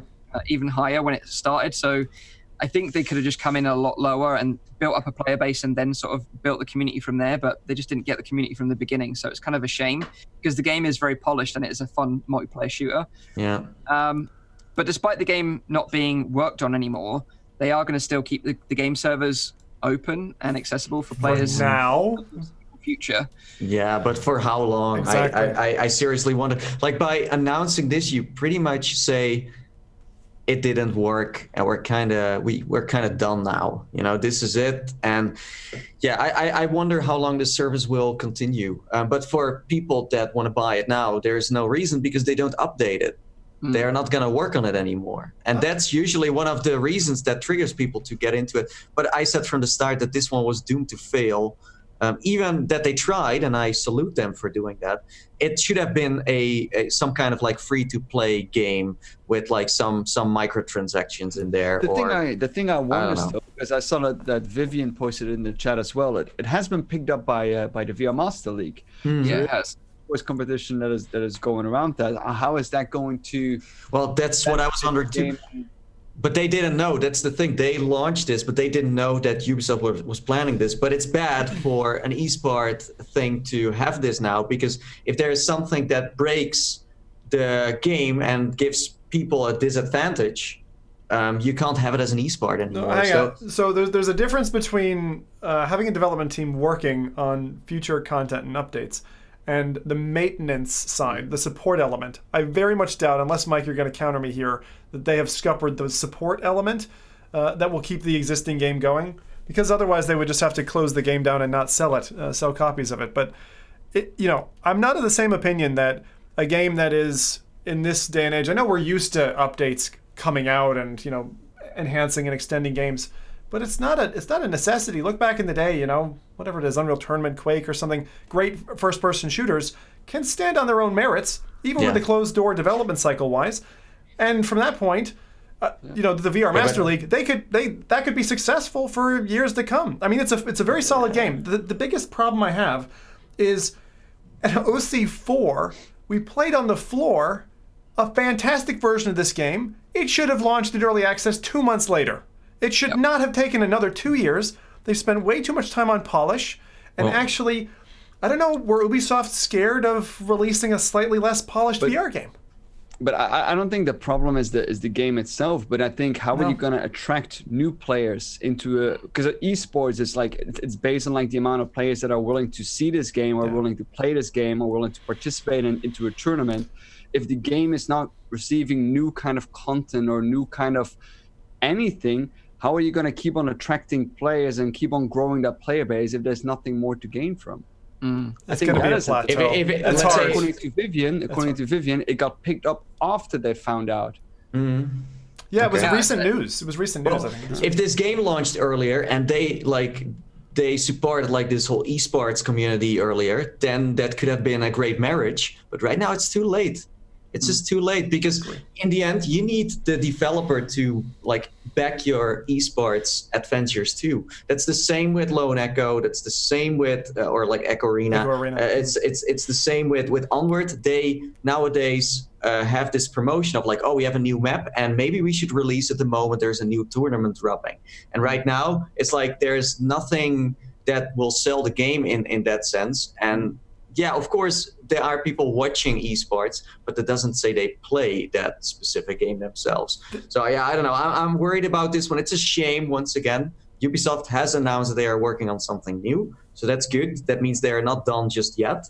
But yeah, I don't know about Space Junkies. I was always worried that it wouldn't make it. I think, like Zim said, when we played it at OC4. It was perfectly fun game then, perfectly playable. They should have released it. It was I think it was game of show for me behind Windlands 2. Like I really like Windlands 2, and I'm totally biased because I was there with that team at that point, but I still thought that was the best. And then the second was, I mean, multiplayer wise, it was like the first time I looked at it and went, feck it, VR LAN parties are going to be a thing. Like this is going to be a thing, and to have it not mature into that is really sad. But someone in chat made this great point. Chippy says, it's always the player base. How many people want to watch others play the same thing over and over again? It's not football. I think if you play it, like Onward or something, right? You play it, and you're not as good as the pros, but you understand it, you have a frame of reference, and then you can appreciate the game. Like if you play Overwatch, and then you go watch someone play Overwatch, there's a big difference there, right? Instead of they're playing a game I've never touched. Yeah, and the whole Twitch, like people watch people like play video games, so I think that's a moot point. But I think I would argue against. No, I'm just kidding. Yeah, but I think it's just a bit of a shame. But like what you said, we talked on a previous episode about Oculus funding, a new Ubisoft title, and the rumors was that it was Splinter Cell and or both of them, Splinter Cell and Assassin's Creed. According to some new news this week, and Nathie rightly pointed out that Ubisoft aren't done with VR. Apparently, right now, according to VR Focus, they're building a team of 50 people to work on a new VR project. Hopefully, we'll get a sneak peek of what that'll be at OC6. Whether that'll be a Splinter Cell game, Assassin's Creed, or maybe even a Rainbow Six game. That would be pretty awesome as well from Ubisoft. Yeah, I mean, we should applaud for Ubisoft on the titles that they've delivered so far, because so far, like every title that I've played from Ubisoft is a very decent VR game. It's a very nice VR game as well. Like it's if you're looking for good VR games, of course they don't get everything right, especially now with the pricing. But I do applaud them for trying to get into that scene and trying to make really good VR content. And they commit. Unlike, I think they commit to their vision and are a little bit more extreme than, say, comparing them to like Survios, who've been around a similar time and have a similar back catalog, like between Star Trek Bridge Crew, Eagle Flight, right? And this game. And I remember the first Gamescom that I went to was I think just a year after the Oculus got released.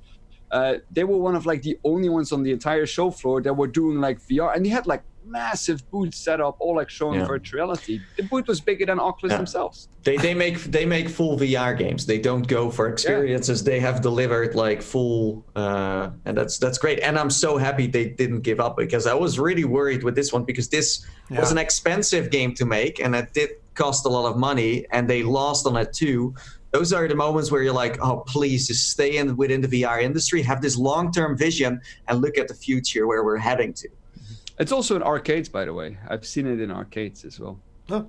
It's a perfect place for it, arcades. But it's just a shame it didn't take off, and have the player base that it really probably deserved, to be honest. But that is the news from Ubisoft. Let's pass it over to Zim for the lowdown on the releases next week that you should. Sometimes maybe shouldn't be playing, although we haven't had any shouldn't be playing for a while. He usually gives you a warning, though, so you should be fine. I'm just looking down my list. Oh, they're all shouldn't be's today. I wish. I actually love it when we have a slightly slower week, and it's like I can go fishing for, some of the more pizza games. I'll mention one or two which I think people shouldn't get into. But anyway, let's just go ahead and fire in, because there's quite a few titles this week. I gave the warning to the lads a little bit earlier. So 5 titles. I'm going to fly through them, give you a little glimpse to each of the titles. First one, many of you will have played this on PC VR platforms. Elven Assassin is coming to Oculus Quest. So this game is kind of what you expect it to be. The thing that surprised me, I actually got a chance to play this on Quest earlier in the week. It's $10.99 in pounds, so probably a bit shy of $15, by Winkley Studio. Launched on the 5th of September, and this is, as you would expect it, an archery game. The thing that I really liked about it was the scale of the enemies, and the fact that when you drop in, it's a bit like some of the other multiplayer games I've played on Quest recently, where you drop in, there's VoIP. Actually, it's push-to-talk VoIP, which I haven't seen before. And I thought that was quite a nice feature, because you don't have to listen to everyone's open microphones. But the scale of the enemies, so you have like dragons flying at you, little drakes, then proper big dragons. You've got ogres coming at you. The thing I really didn't like and still annoys me, and I wish was a feature to turn off, is the text popping up over all the enemies' heads. Just ruins the immersion unnecessarily. I've hit a guy with an arrow. I can see I hit him with the arrow. I don't need a pop-up that says +1 and shows me, what I've killed. It's just a bit disappointing. But you actually spawn into the game. You know why that is, right? Why? Because this is, I think, the most popular title that is currently being used in arcades. Every VR arcade that I've been through so far have leaderboards, even outside of hanging up, watch Elven Assassin, what the thing is. Every arcade I've been to. And I think then that it makes perfect sense because they want to try beat high scores and they want to get this kind of. So I think that's why they do it.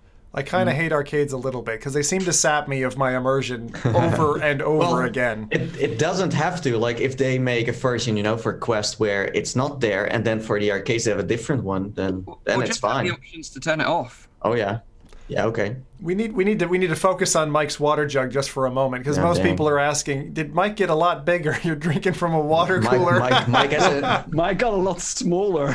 Yeah. It's actually no. I'm just trying to get more water in, trying to be a bit healthier. It's really awesome. Can you show us it? It looks, it's really cool. It's huge. It's like a monster bottle of water. Yeah, there you go. He's not sponsored, by the way, by this water brand, just so you know. But it's funny that I didn't know about this title coming to Quest because Oculus has been heavily promoting this Acron game. It's crazy. It's everywhere. They come every day like, hey, did you know this about squirrels? Or hey, a fun fact, blah, blah, blah. And these kind of games, they don't get any highlights from them, where I'm like, please balance it out a bit. I know you want to push this couch game. It's fun, I know. But please give the other developers some breathing space as well. Yeah. But also from a marketing perspective, Acron's a better game to market. Oh, yeah. It's also hard to, the fact, multiplayer, asynchronous title, I think is what we've called it before. Yeah. One person's a tree, bunch of squirrels. The install process for me, given we're touching on this, has been the number one problem. Because I've got a daughter who would play, along with my wife and me, and that's the minimum. You need 2 other players and then someone who's in VR. But it's like, I got to get 2 tablets out, install apps there. I got to get myself in VR. It's quite a bit of a hurdle for me, that activation energy. And those kinds of games typically have that problem. Like the one we saw recently from Angry Birds, the one where you were, it was kind of like Overcooked. You had a kitchen basically, and you were in the submarine under the water. Anyway. That's right, yeah. I will not keep running my mouth because it's going to be, it'll take us a long time to get through everything. Next title, another one that definitely flew under the radar. This one's feckin' weird. Frog and Froggle. Frog and Froggle. Frog and Froggle. Frog and Froggle. It's $5 or £4. God, Sam, what did you do again? It looks cute. I love it. Is this for kids? Yeah. So it's a platformer. It's a platformer. Oh, it's a platformer. Yeah. I love and so the thing I like is they advertise it as having multiple games in one. So you can leap over logs, you can drive cars, you can evade hungry boars, and snap flies from the sky. And it's a cute little game. I think it looks cheap and cheerful. I'd definitely pick it up and play it. It looks good though. I like the lightning differences. I saw there was a level at night that looked really cool, and the one during day. Yeah, but it's not a VR trailer, so I still don't really know what it's gonna look like. Yeah. Well, I get a flavor of it a lot like Edge of Nowhere, where you've got that kind of slightly lagging camera behind it. But I love the name, Frog and Froggle. It sticks in your brain. I think that's something you couldn't forget. Reminds me of Gnomes and Goblins. If anyone hasn't checked that out on Steam, that game is amazing. Really cute. And this just looks for £4 or $5. Why wouldn't you? Okay. I don't know. It's not bad. It sounds like the name is kind of funky, but besides that, it looks cool. Yeah, and that was out on the 5th of September. So that's already out, available. You can go and give it a go. All right. Also, quick heads up in the chat. They say it's asymmetrical. Yeah. Not asynchronous. Yes, asymmetrical. Sorry, thank you. I knew I was getting the wrong word, but I didn't know what the right word was. Don't worry, the chat got you, my friend. The chat's amazing. I love chat. Anyway, next, we've talked about this one extensively on previous podcasts. Battlewake. Survios's new head title is landing on a number of different platforms on the 10th of September. So that's PSVR, PCVR. I couldn't find the cost of this game. I thought it was going to be about $20 or something like that, but Couldn't find it. It seems to be not on any of the store pages for some reason, and it's only a couple of days for it to come out, 3 days from now. They're also launching on Samsung Gear VR. And so this swashbuckling, I'm just kidding, not Samsung Gear VR. I just was testing your ears there. The swashbuckling arcadey adventure we've spoken about before. I think it's perfect if you're into arcadey, short, pickup thrills, play sessions of like half an hour. If you're looking for something that's a bit more like Sea of Thieves, I think you'll be a bit disappointed. It's a bit cut short of that in terms of its scope. You're one player in a ship, 4 other players in their own ships. I like the design, the characters, the ships, and the kind of environmental effects that you can play in the game. And I think, are any of you like super hot on Battlewake, or are we all kind of very much even keel? I haven't played it yet. I am looking forward to trying it out though, but it's just a question of time right now. But yeah, I do want to try it. It's a solid game. It's just that when we started talking about this before it came out, I had a different idea of what that was going to be. So even that this came out, it's a nice addition to the whole pirate genre and ships. I think it's the best one of its genre. But I highly disagree. But I'm still waiting for something, that is more like that. For me, it's an arcade game. If you like arcade games, then it's your bag. If you want to get like a pirate game, I would really look elsewhere because I think there are better ones out there. I'd go From Other Suns for a pirate game. I'd go From Other Suns. If that's also pirate, then it's better. Space pirates, but you understand under pirates. There's no poly. There's no poly squawking on your shoulder. But I think I wish we had more pirate games. I'm gonna say it because yeah. From bigger studios, I would say. Bigger studios. We have seen some pirate games, but to have them updated for the long run and not have them in early access for years, like this was a good start. Yeah, not bad. Let's see how it lands when it launches as well. Yeah. Next game. Okay, we talked about fishing. This is real VR fishing coming to Oculus Quest. 12th of September, so only a couple of days left. I liked the kind of photorealism they've gone for. This is a real like fishing sim. Again, for the GUI control, they use a tablet interface, but other than that, it's kind of real style casting. And there's been a number of VR fishing games, so definitely not the first. It offers the same kind of, varied equipment and locations that you can expect, but the photorealistic environments isn't something that I've seen in another title. So it seems pretty neat. And actually, the thing I would say is hanging out and, playing a fishing game, it's almost as relaxing as doing the actual, real fishing. So it's coming out. I think there's a whole bunch of other fishing games. It's going to be hard to remember real VR fishing as opposed to pro VR fishing and fishing. There's about 10 different games. So I didn't see anything standing out aside from the environmentals that looked like a unique selling point on this game. It looks very familiar to a game I played on Oculus about 2.5 years ago and played extensively. So Bait, which was mentioned, Vivian mentioned in chat, is a fantastic kind of arcadey version of a fishing game and probably one of the more fun ones that you can play. Yeah. Has anyone played this, by the way?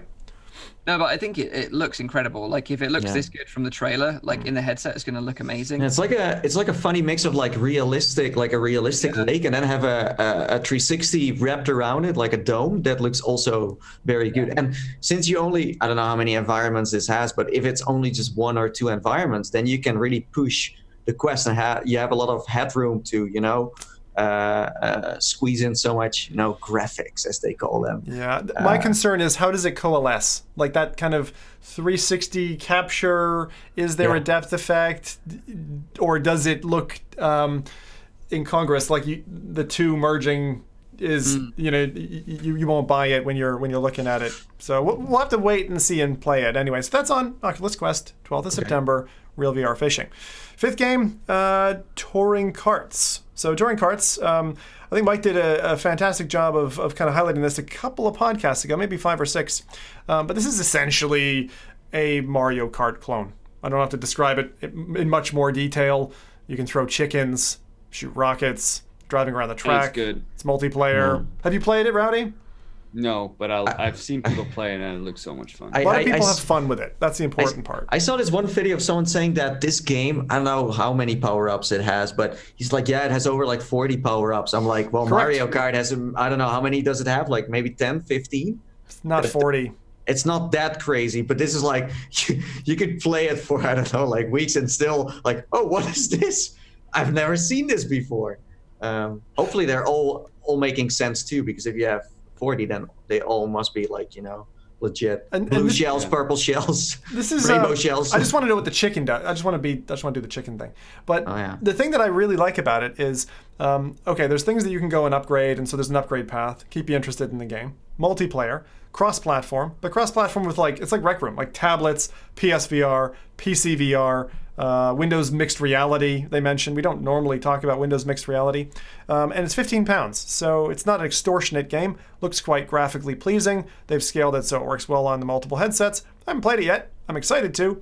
But the thing that stood out to me the most out of all of that stuff is the fact that they have 3 different discrete view styles for VR players. So you have one method that's kind of like Carmack's Bedrock Minecraft, where you're looking at a screen in front of you. So you're sitting in a fake car, as if your mom bought you that car bed when you were a kid, and there was a screen at the end of it. That's the first one. The second one is out of body, looking at the cart, and the third one is classic. If you're playing Assetto Corsa, you're behind the steering wheel, you're looking around like that. So I like the fact that they've got the different view modes, and I wanted to highlight that in particular for this game. So I'm keen on trying those out, see how comfortable they are.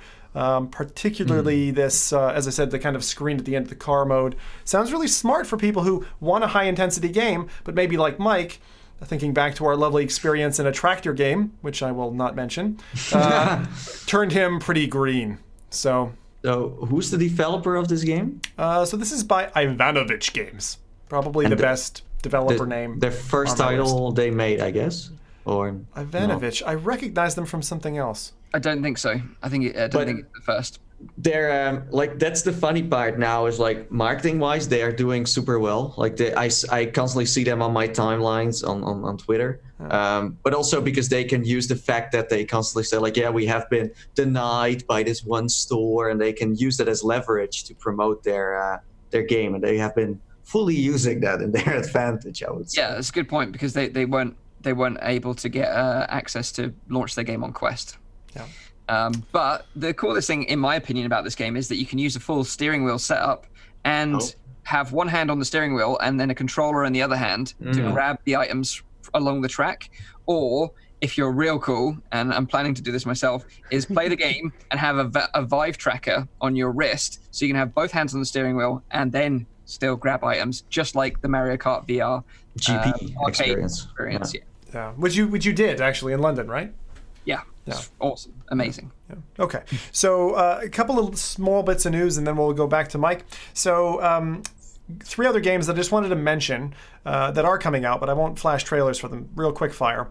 Blindfold, which is if you ever wanted to be a hostage in a terrorist situation in the Middle East, for £2 on PSVR, that's landed. So I've done it before. A little dramatic. Goes the way you would probably expect it to, but if hostage situation is your thing, you got it. All right. That landed. Spice and Wolf also came out. This is a game that, if you like anime girls with tails, big fluffy tails, that, maybe you hear that, Mike? Feather your face. You hearing this, Mike? I'm listening. And if you're not shy of paying 32 quid for the for the pleasure on PSVR. You still hearing that, Mike? I don't know. Well, the thing is, Mike, you could have also, instead of bought that water bottle, you could have bought this game, because I'm sure that water bottle would be as much as that. Money wasted. Money wasted. You could have gotten fluffy tails. And so that's landed as well. The final bit of news, which we don't have a date for yet, but I'm super excited about, is it was announced, which is really funny because I think they were working on a different project. The guys behind Poker VR have announced they're coming to Quest. So Zim's favorite poker game for the last 2.5 years is going to come to Quest, I think in September or October. Obviously, PokerStars is on there now. Yeah, for one of those, it's already on there, but wait, PokerStars, that's something else. So PokerStars is like this mega Asian company owns that and that IP. And they came later in with this kind of what I call like a college humor style environment. So if you want to go in and you want to throw stuff at each other and, smoke cigars and have a laugh.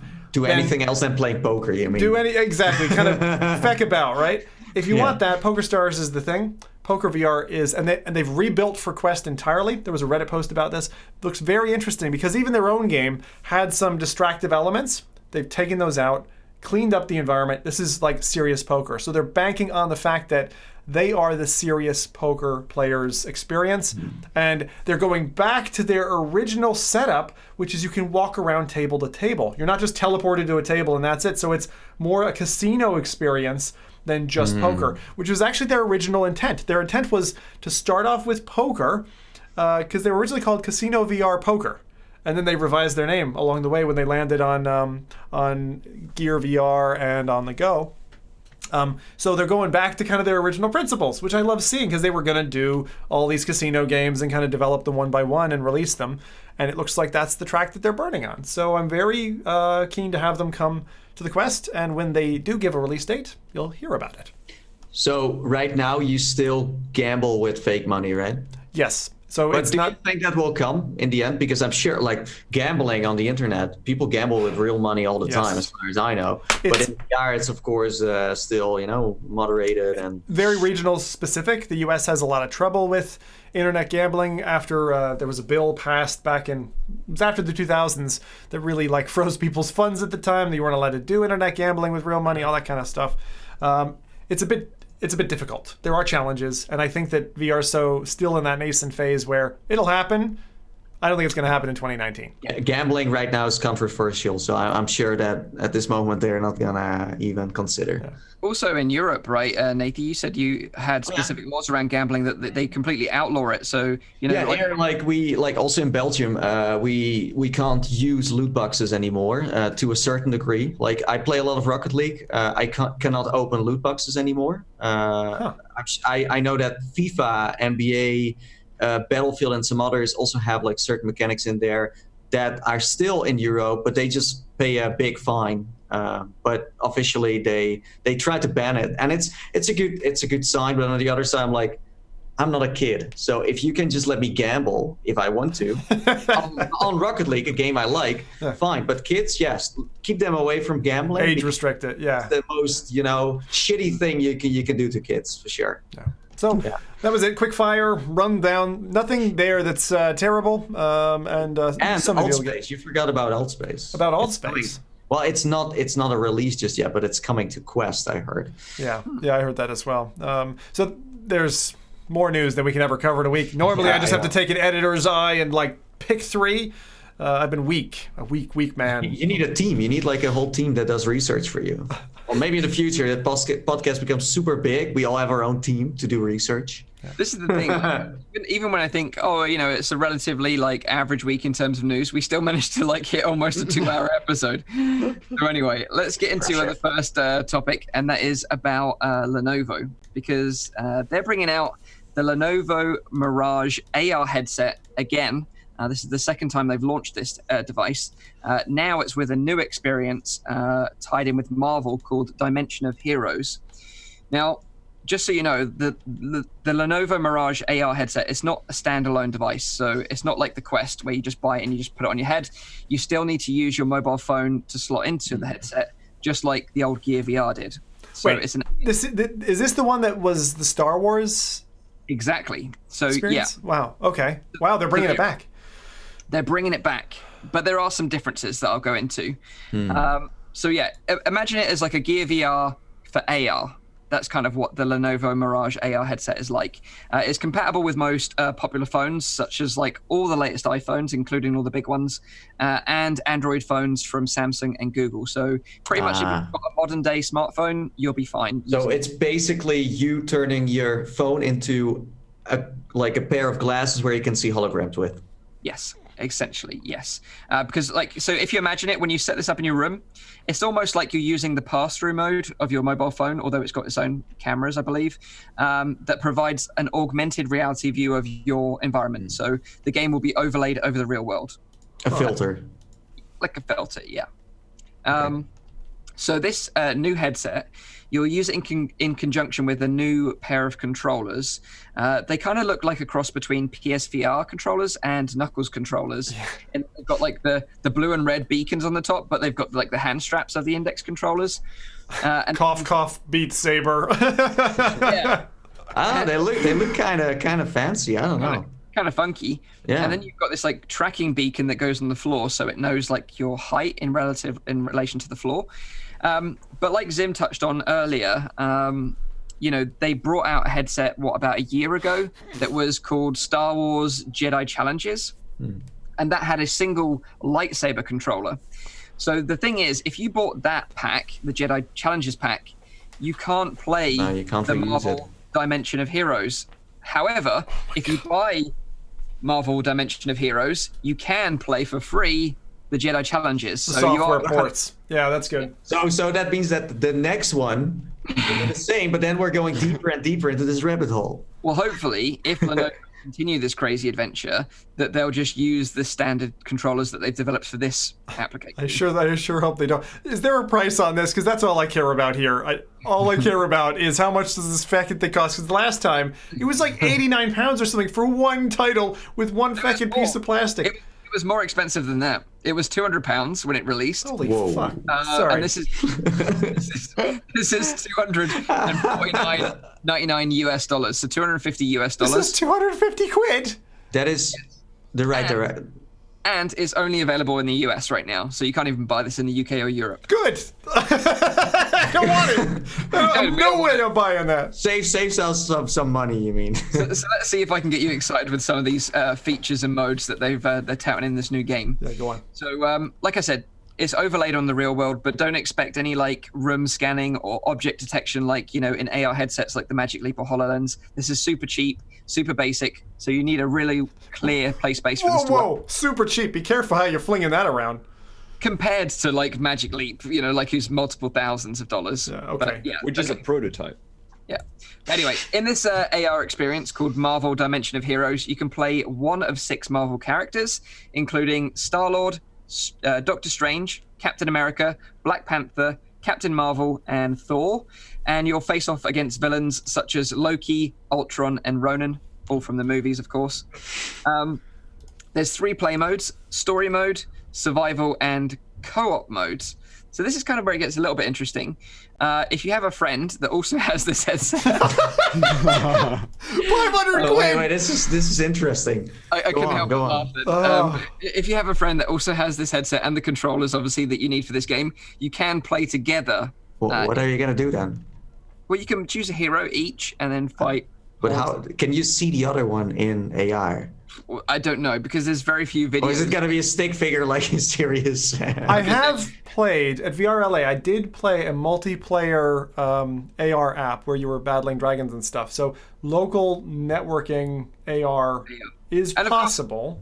And the thing is, again, like, you will be able to see your friend anyway because it's passed through, so you'll see them physically. But okay, fair whether enough. they're represented in AR form is we don't know. Now that would be cool. Wouldn't you like an extra set of muscles, Mike? Wouldn't you? Okay. Well, I am going to be honest here. When I saw this Star Wars kit laying around in the store, and every time I walked by, I was like, maybe I should just try it. At least try it. Same. Yeah. See, but it's too expensive. But on the other side, now then I'm gonna be too douchebag here, but you could try. And I'm sure this is gonna be a short experience of maybe, I don't know, an hour or 2, and then you've seen it all. Then you can just send it back. Turn it. And the thing is, like, this is the problem with this AR headset is that right now, if you buy it, $250, like Zim rightly said, it is a lot of money for what it is. Oh my God. And you've only got access to these 2 experiences right now. Is it worth it when you could pay an extra $150, have a quest that's got a whole library of content? And it's like the Marvel license stamped onto this product. And then, for a lot of people, it's worth the money. That's how it works. For that price, you could get the license yourself and develop a headset, Oh, yeah. It's funny though that you said like the characters you can play and the villains you have, etc. It sounds a lot like the licensed Oculus bought with Sensru games for Marvel Powers. It's like the same characters. No Iron Man. No Iron Man. Yeah. So wait, we got to qualify here because chat has some questions, and the Star Wars experience that this thing offers is not what just launched on Quest and Rift.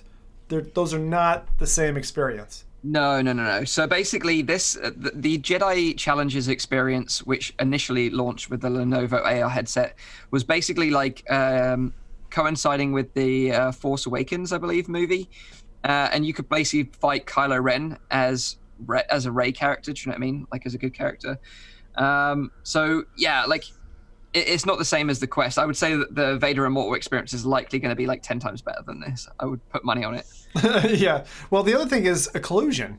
The problem with AR stuff is like, I mean, to be honest, okay, maybe it fits the Star Wars, theme because you go back to kind of like Obi-Wan's little hologram or, Leia, help me, Obi-Wan, and it's see-through, it's translucent. But this is like quality-wise, this is the lowest of AR you can get right now. This is consumer AR. Let's be honest, is not even to the point where it should be consumer yet, and then this comes out. I wouldn't even call this AR. Honestly, I don't want it to be associated with AR. It's a cool thing they did, but it's not augmented reality to a certain point.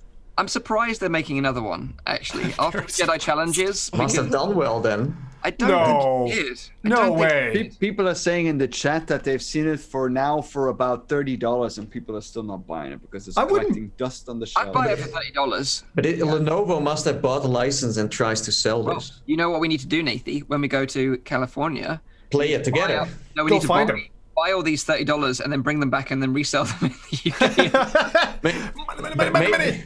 Maybe soon the next one is going to be like the Oculus Rift S, because it has been made by Lenovo, is compatible with this game, with their see-through. Like you use cameras and then you look through it and then you can play the same game. No way. So the problem with this, I think, right now, crossover, is that it looks kind of rough. I think it's cheaply made, and thirdly, that you have to use your own phone in this. For that price.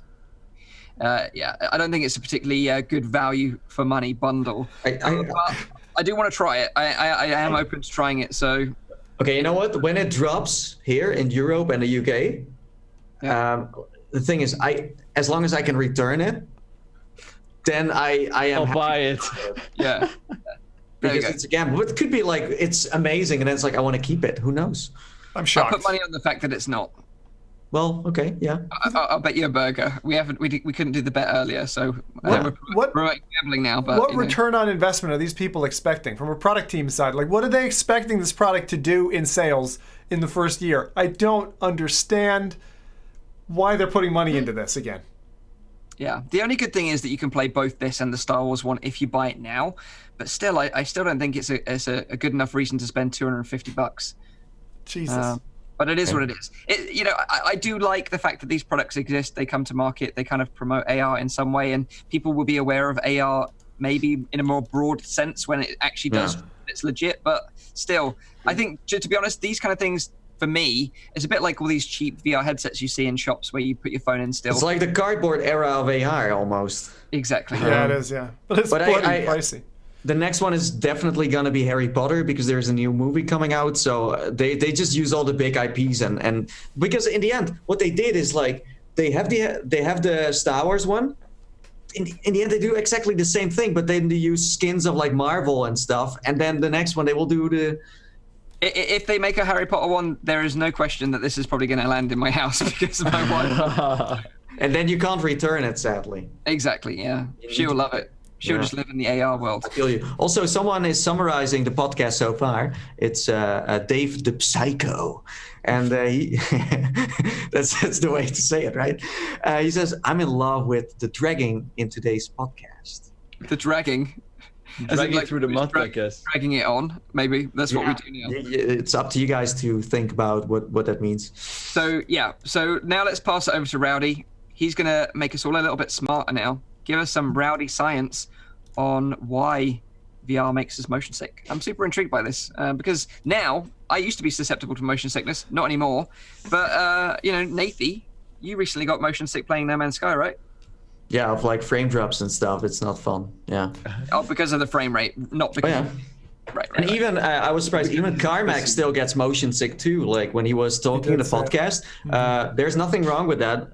That means that there is bad design in, especially if I get motion sick, then you must do something real bad. I'm the same. 2 or 3 titles a year, and if they hit me, yeah, something's up.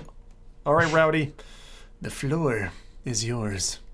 All right, cool. Let me know for sure if the slides are working, but normally everything should be in order. So yeah, I'm going to be talking a little bit about motion sickness, like what it is, why it happens, and if there are any things that we can do about it. So first up, like let's talk. I always like to start with like kind of like a definition of what it is. So this is the best definition I kind of found was from my Healthline. They're saying that motion sickness is a sensation of wooziness. It usually occurs when you're traveling by car, boat, plane, or train. Some people learn early in their lives that they're prone to the condition. So that's basically a definition of motion sickness. Again, with like as it is with a lot of diseases, it's always very hard to describe a certain illness. So what causes it? I put this picture here because I think it's like a very accurate representation of like, sending mixed messages. You see like the dog you say sit, plays, sit, plays, sit, plays, and the dog like walks away. So that's kind of what introduces motion sickness as well, because you maintain balance with the help of signals that are being sent by many parts of your body. So your eyes send signals, your ears send signals, your spine sends signals, and the inner ear is actually the most important one. But there are also sensory receptors in, for example, your legs, your feet, and they all let your system, your nervous system know which part of your body is touching the ground and which one is in movement. And these conflicting signals is actually the thing that can cause motion sickness. So you can, for example, be in an ambulance and you can't see turbulence since you're just sitting still, but your body can feel it. And the resulting confusion can then cause nausea or even vomiting. You also have that on a boat when you focus your eyes on the deck. Your eyes will actually say, "Are you sitting still here?" But because of other parts of your body, and I'll come back to that later, will be moving, they'll be sending signals that you're actually moving. And that conflict will give you the sensation of motion sickness. Now, probably the most important organ when it comes to movement is the inner ear, because this is the one that actually helps you control your sense of balance. That's the organ actually that is your equilibrium organ. And this inner ear that consists out of the cochlea, which we talked about earlier when we were talking about the hearing in virtual reality as well. And the other part is the vestibular apparatus. And this vestibular apparatus consists out of 3 pairs of semicircular canals and then 2 sacs, which are a little bit lower, and they're called the saccule and the utricle. And these latter 2 are actually sensitive to gravity because they tell your brain whether they are standing up or lying down. So you have a posterior semicircular canal, a superior one, a lateral one, and then 2 sacs. Now, these 3 canals are actually the most important ones when it comes to movement, because what we see here in this video as well is like the types of movements that your head can basically do. And then in those canals, there is a fluid, and that fluid will move around with the turns of your head. So, for example, we just saw the posterior one that is moving around when you tilt your head from the left to the right, and the movement in those ear canals of the fluid in there will send signals through your auditory nerve to your brain, telling you, oh, your head is tilting to the left or the right. You also have that with movements forward, up and down, and also with shaking your head left and right. So those are the 3 different kind of movements that your semicircular canal can actually determine. Now, what is happening with these signals? These are then formed into action potentials, and these action potentials are sent through the auditory nerve to the brain. And it's also the frequency of these action potentials that actually gives information regarding how quickly your head is then accelerating or de-accelerating. And the position of the hair cells, so in those semicircular canals where the fluid is moving, there are hair cells located. And the position of these hair cells gives you information regarding the direction of your head is moving through space as well. So that's how you get all of the different degrees of freedom. And this is also where the conflicts can arrive. Because if you flip your head, if you spin really, really fast in a chair, your sensory receptors in your spine and your joint, they will actually tell you, oh, I'm just sitting still in a chair here. But the fluid in that vestibular organ will be, going around and around and around, telling your brain, oh, no, I'm getting movement here. And this is, again, that conflict and signal that will be messing up your equilibrium. A similar thing happens on the boat. Again, there is your eyes that tell your brain, oh, I'm sitting still. But because of the movement of the ship going up and down, the fluids in your head will again be in your inner ear will be moving up and down, causing again a conflict of signal. Now, why does it exist then? Because it sounds like a very stupid thing to have, and I've been trying to look for like a solid hypothesis, but as with many things in like, you know, human anatomy and science, not a lot about that is known. So one hypothesis is for why this happens actually comes from evolution, because when you consume a certain food that you should not be consuming and you get food poisoning, one of the most common symptoms, early symptoms, is dizziness, and your body reacts to that by throwing up. So a lot of those like toxins actually mess with your equilibrium organ, the fluids in your inner ear, and that will actually cause dizziness. So by simulating that kind of like motion sickness, it will basically tell your body something is wrong. You consume something that is wrong, and it will start, you will start to throw up. There's not a confirmed hypothesis. I'm not entirely sure that is like the go-to theory, but I mean, I do think there's some truth to it. Yeah. And when we come to virtual reality, I mean, sickness of virtual reality already exists for quite a while, because virtual reality is not a new kind of technology. It's been around for quite a while, because I even found articles about 20 years old and older even describing the effects. But then very interestingly, the name has like changed throughout the years since, like, I mean, the name for virtual reality has also been like a little bit more modifiable. But there are a lot of reports that are describing a simulator sickness and referring to like people going into simulators and then getting sick from that. Mostly those are army simulators, because that's still like the most common like tool that was used back in the early 90s in the 2000s for virtual reality. The one that I liked the most was cyber sickness. I really like that one too. And also virtual reality sickness. That's also apparently a thing. There are likely differences between each of these categories, depending on like the amount of exposure that you have or the way that you're being exposed and how much you're being exposed. But I think that a lot of these differences actually relate to the extent of the symptoms, because all of them kind of relate to the core idea of motion sickness being more like a conflict in signals. That's really what I'm trying to get in your heads, is like a conflict of signals. So you could ask yourself then, like, is there a cure for it? And what is the cure? There is not a cure. I can tell you that. The best thing that they can suggest you to do is to stop, nibble on some crackers, drink some water. A carbonated beverage might help. Also certain scents such as peppermint, ginger, lavender, and all of these are kind of done to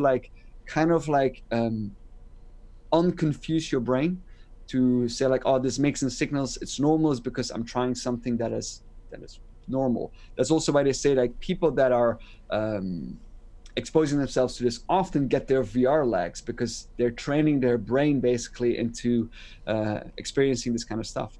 Vitamin B6 is something that is often given to pregnant women, because they also often deal with motion sickness or just general dizziness. So that is something that for some people might help as well if it's a lack of vitamin. Now, like I said, the brain can train itself to ignore all sorts of strange things if they're just given months of daily exposure, which is exactly the kind of exposure you're getting when you're developing a VR game. This also means that for developers, they rapidly become immune to all but like the most obvious kind of rendering errors. And as a result, they're also the worst kind of people to be testing their own code. So I urge always developers, like if they are developing a game and they're saying, oh, I'm not getting motion sick anymore, it's probably because you've been exposed to it so often that your brain has been trained into processing this kind of information, knowing that it shouldn't get sick. So the best way to go about this is always try to put some people who've never ever experienced a virtual reality experience, put them in there, and if they don't get motion sick, the majority of them, it should be fine. I also found a lot of useful information on the Oculus blog, mostly referring to do not break the VR code. And with that, it's mostly referred to as like, don't try to forcibly move someone's head in virtual reality without them actually physically moving their head. Yeah. Setting the right IPD, try to reduce latency, increase frames per second. All of those help. And then the most funny one that I found was, of course, the digital nose. I think we've all like read that story a couple of years back about that maybe a way forward is to introduce a digital nose. Does anyone have an idea why that would be? Grounding? Does it ground you? Like, so similar to one of the things that the Windlands team had done was they did like almost a transparent dot, and I think Lone Echo does this as well. We have like dots in the scene, so you are essentially your brain is then able to tell through visuals that you're grounded in the scene. Yeah, exactly. It's basically that. It's like a built-in point of reference. So not the nose itself helps. It's not that putting a nose in there because you have a nose yourself will help, but it's more like that you have like a point of fixation that helps as a sort of built-in point of reference. They tested this actually about 40 subjects, and they actually had to reduce simulator sickness by 13.5%. And surprisingly, when the group was asked whether the nose was distracting or not, that many of them were actually perplexed because several of them didn't believe when they were told that there was a nose in the game itself, because it's of course so much to the bottom of your. Sorry to interrupt you, Rowdy. I have a question. Does everyone see their nose normally? I have quite a large nose. This is why I'm asking the question. Yeah. I'm wondering, is it a point of reference for everybody, or if you've got like a really small nose, do you not see it in normal day-to-day? You're asking me now if I see my own nose or not? Yes. Yeah, in real life. No, I do think there's like some truth to that, but I do think that the built-in point of reference is definitely a thing. I don't think in real life that is like an important thing, and that is indeed why you have motion sickness or why not. I don't think so, but I do think that if they put it in the game, that you have a built-in point of reference, that it makes sense, because they often say that as well. When you're sitting on a boat, try to find a point of reference where you look at that to ground yourself and to like make sure the more signals that you send to your brain saying no, this is normal, that is basically trying to treat it. That's the only way that you can really. So any object would work, actually. Doesn't have to be a nose-shaped triangle. Yeah. Okay. No, I don't think so. It's mostly like to have that point of reference so that your visual system is basically saying, look, this is normal, this is normal, this is normal, so that your visual, because a lot of the information that's coming from virtual reality is visual, of course. So like pretty much all of the information except for audio is coming from your eyes, and your eyes are telling your brain that it is moving. So if you don't have an internal point of reference that is saying, look, this is fine, this is fine, this is fine. Is that why like seated experiences in like a cockpit are usually the most solid VR titles? Yes, if you're not prone to motion sickness in, for example, a plane, or motion sickness because you will always have your visual system that will be sending information that you're moving. Of course, because you're sitting still. What you have in a plane as well as turbulence. So some people get motion sick because of the turbulence. You will not have that in virtual reality, of course, because you'll actually be sitting physically still on a chair. So that is a benefit, actually. And some people who might get motion sick in a plane or on a boat might not get motion sick when they actually go on a boat in virtual reality or in a plane in virtual reality. So this is weird, right? Because as you probably know, I was really susceptible to motion sickness back in the day. Now I'm pretty much like immune, pretty much, like, unless it's like something like Detached. I don't know if you ever played that game. That was rough. Like the vomit simulator. But basically, pretty much immune. However, now it's caused a weird side effect in that if I go to a theme park now, so I went to Disney, is a good example. If I sit on those motion simulator rides with a screen in front of me now, and the seats are moving and I'm just watching a screen, that now makes me feel sick, whereas before it didn't. So I've become accustomed to VR. That's fine. But now these rides make me feel sick now. And I don't know if it's because in VR I'm in control of the movement, whereas now I'm not. And now that my brain's like, you're not in control of this anymore, it's out of control. And I think it's exactly that. Because if you remember like a few slides back, I was talking about the semicircular canals. They are a very, very like important organ when it comes to equilibrium. If you have damage to that, it's very hard to like, because I actually have a friend of mine who has problems with her inner ear, and she literally sometimes would just like fall over. So it's a really serious kind of condition.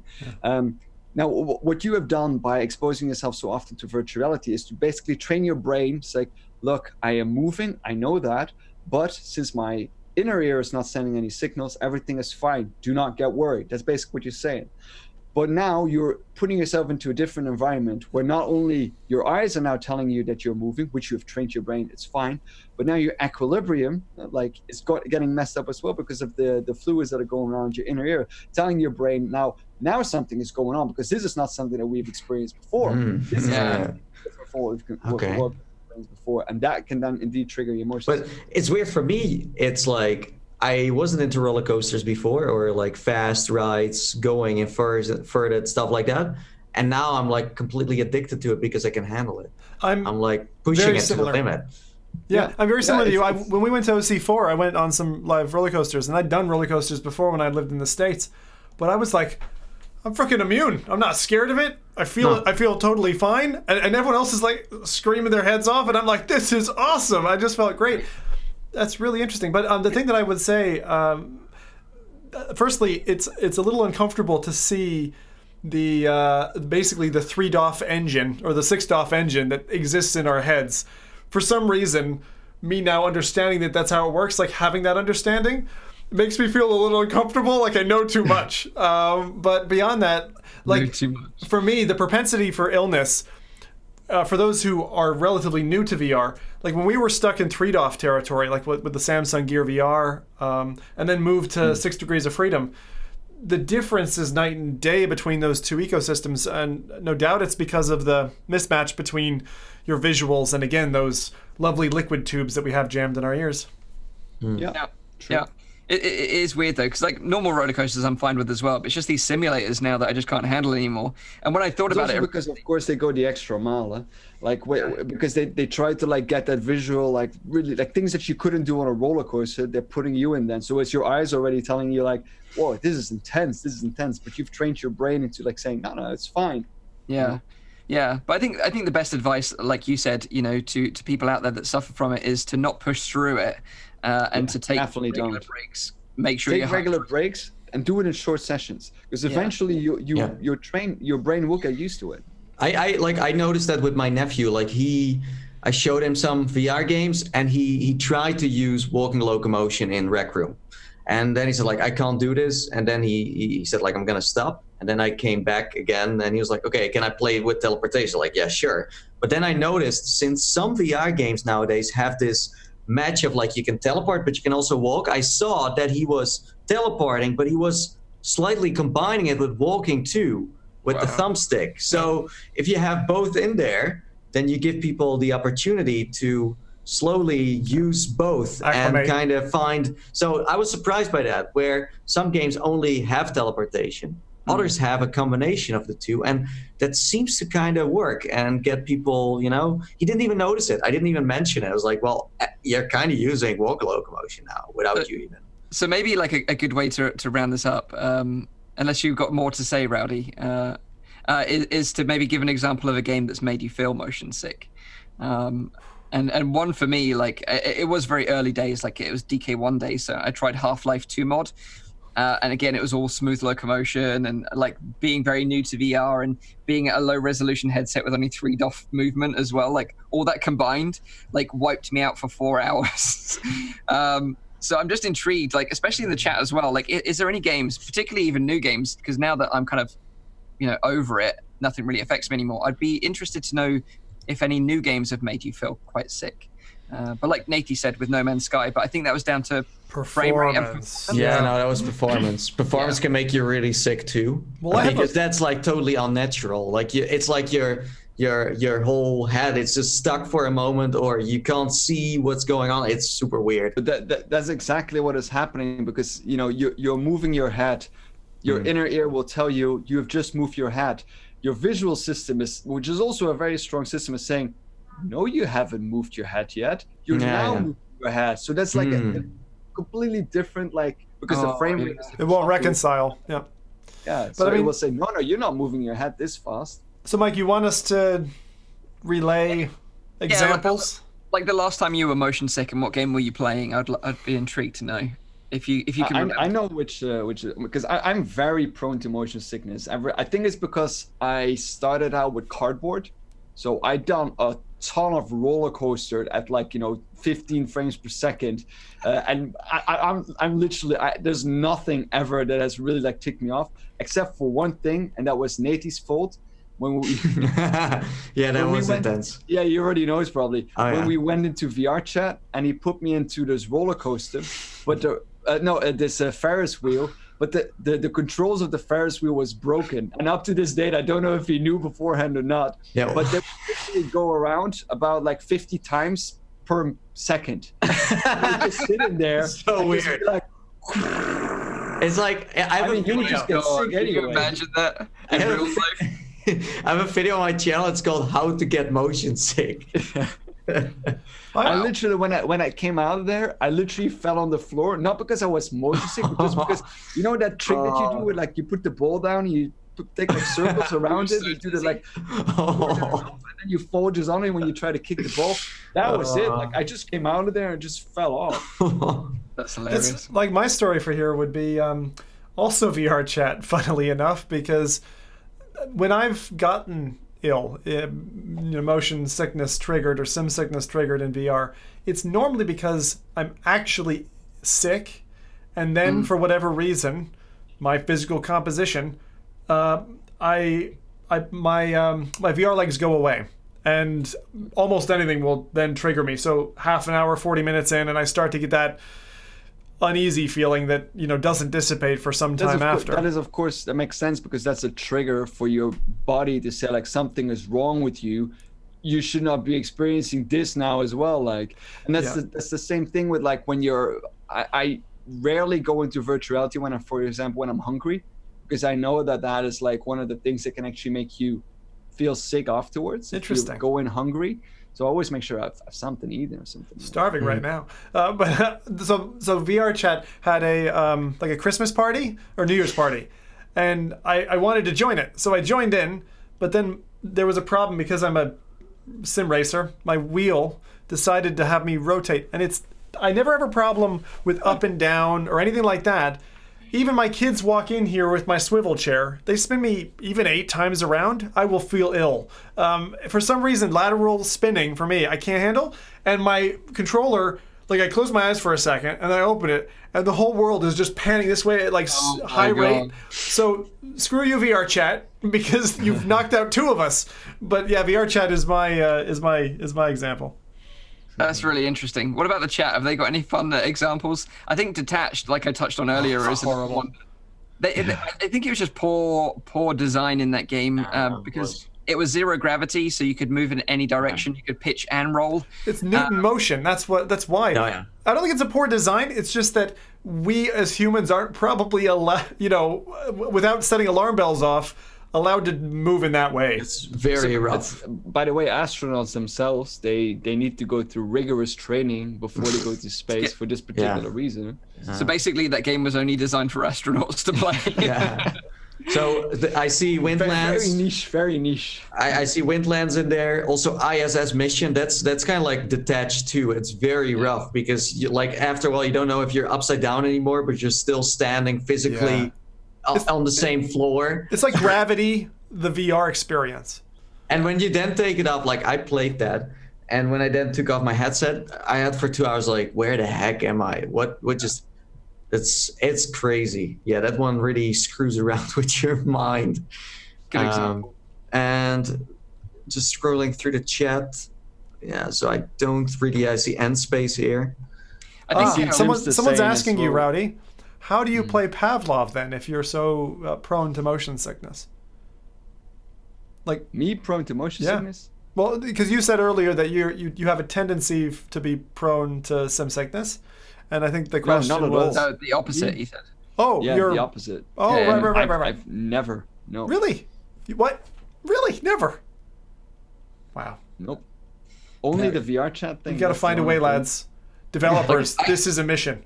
I played Serious Sam with Rowdy, and after 2-3 hours of playing that, I was like, dude, I'm done. I can't do this anymore because that's pretty rough. Running, that's also one trampolines. The trampolines really. If you run real fast, faster than you run in Doom or Quake, that's funky. After a while, I think it were the trampolines that really got you, because you would jump I was just 20, 40 meters in the air. Yeah, okay, I was pushing it a bit too much. I was having fun. It's interesting that people are saying the original Windlands, because that was a title that I remember back in the day that people were saying that they developed their VR legs playing that game. Yeah. But certainly the sequel is way more comfortable, I think, in terms of like the game. Yes, but I would attribute that to the headsets rather than the game itself, because we've got higher refresh rate, we've got better panels. You know, switched off interpolation is better, it works better on lower systems. All these things. And don't forget, you've been exposed to so many VR games that it probably feels more comfortable now. Yeah. But I got vertigo. Like if you were to actually ask, you know, fear of heights. I got wobbly knees multiple times, kind of like what you've seen with Richie's plank experience and more recent times. But the original Windlands, like the original demo, hopping and parkouring and all that around, absolutely, it was the go-to for if you wanted to get VR legs. That's where you went. But it wasn't a particularly comfortable experience. It was kind of like going into dread halls. Like you learn how to deal with fear and scare and, you know, jump scares and stuff. But you had to learn how to deal with heights. But it's funny because like once you get it, it's like in your back pocket. It's like a skill now that you've added to your real player character. There you go. Skill up with VR. Also, just one more thing for people that are interested. I've put the presentation that I made also on GitHub. So if the audio listeners would like to go and check that out, I'll put the link in the. Well, we can maybe put it in the description as well. But I'll put the link in the chat and I'll put it on my Twitter as well. Super. Yeah, nice one. No, that's really handy, dude. Thanks for that. So we're just going to round up the show this week because it's gone on way longer than we anticipated, as usual. But just a reminder, this is a weekly VR, AR, and MR talk show, live streamed every Saturday on YouTube, Facebook, and on Twitch. Catch the show in VR using big screen TV with other VR enthusiasts. It's a really cool way of watching the show. The show goes live at 7 p.m. in Europe, 6 p.m. in the UK, and 12 midday in Central US. You can also check out the audio version, which is available on iTunes, SoundCloud, Anchor, and on Spotify. Have a great week in VR. We'll be back next week at the usual time. Hopefully we won't drag on as long this week. But thank you for those of you that have stuck around. And see you on the next one. See ya. Take care. Bye-bye. Bye-bye. Bye.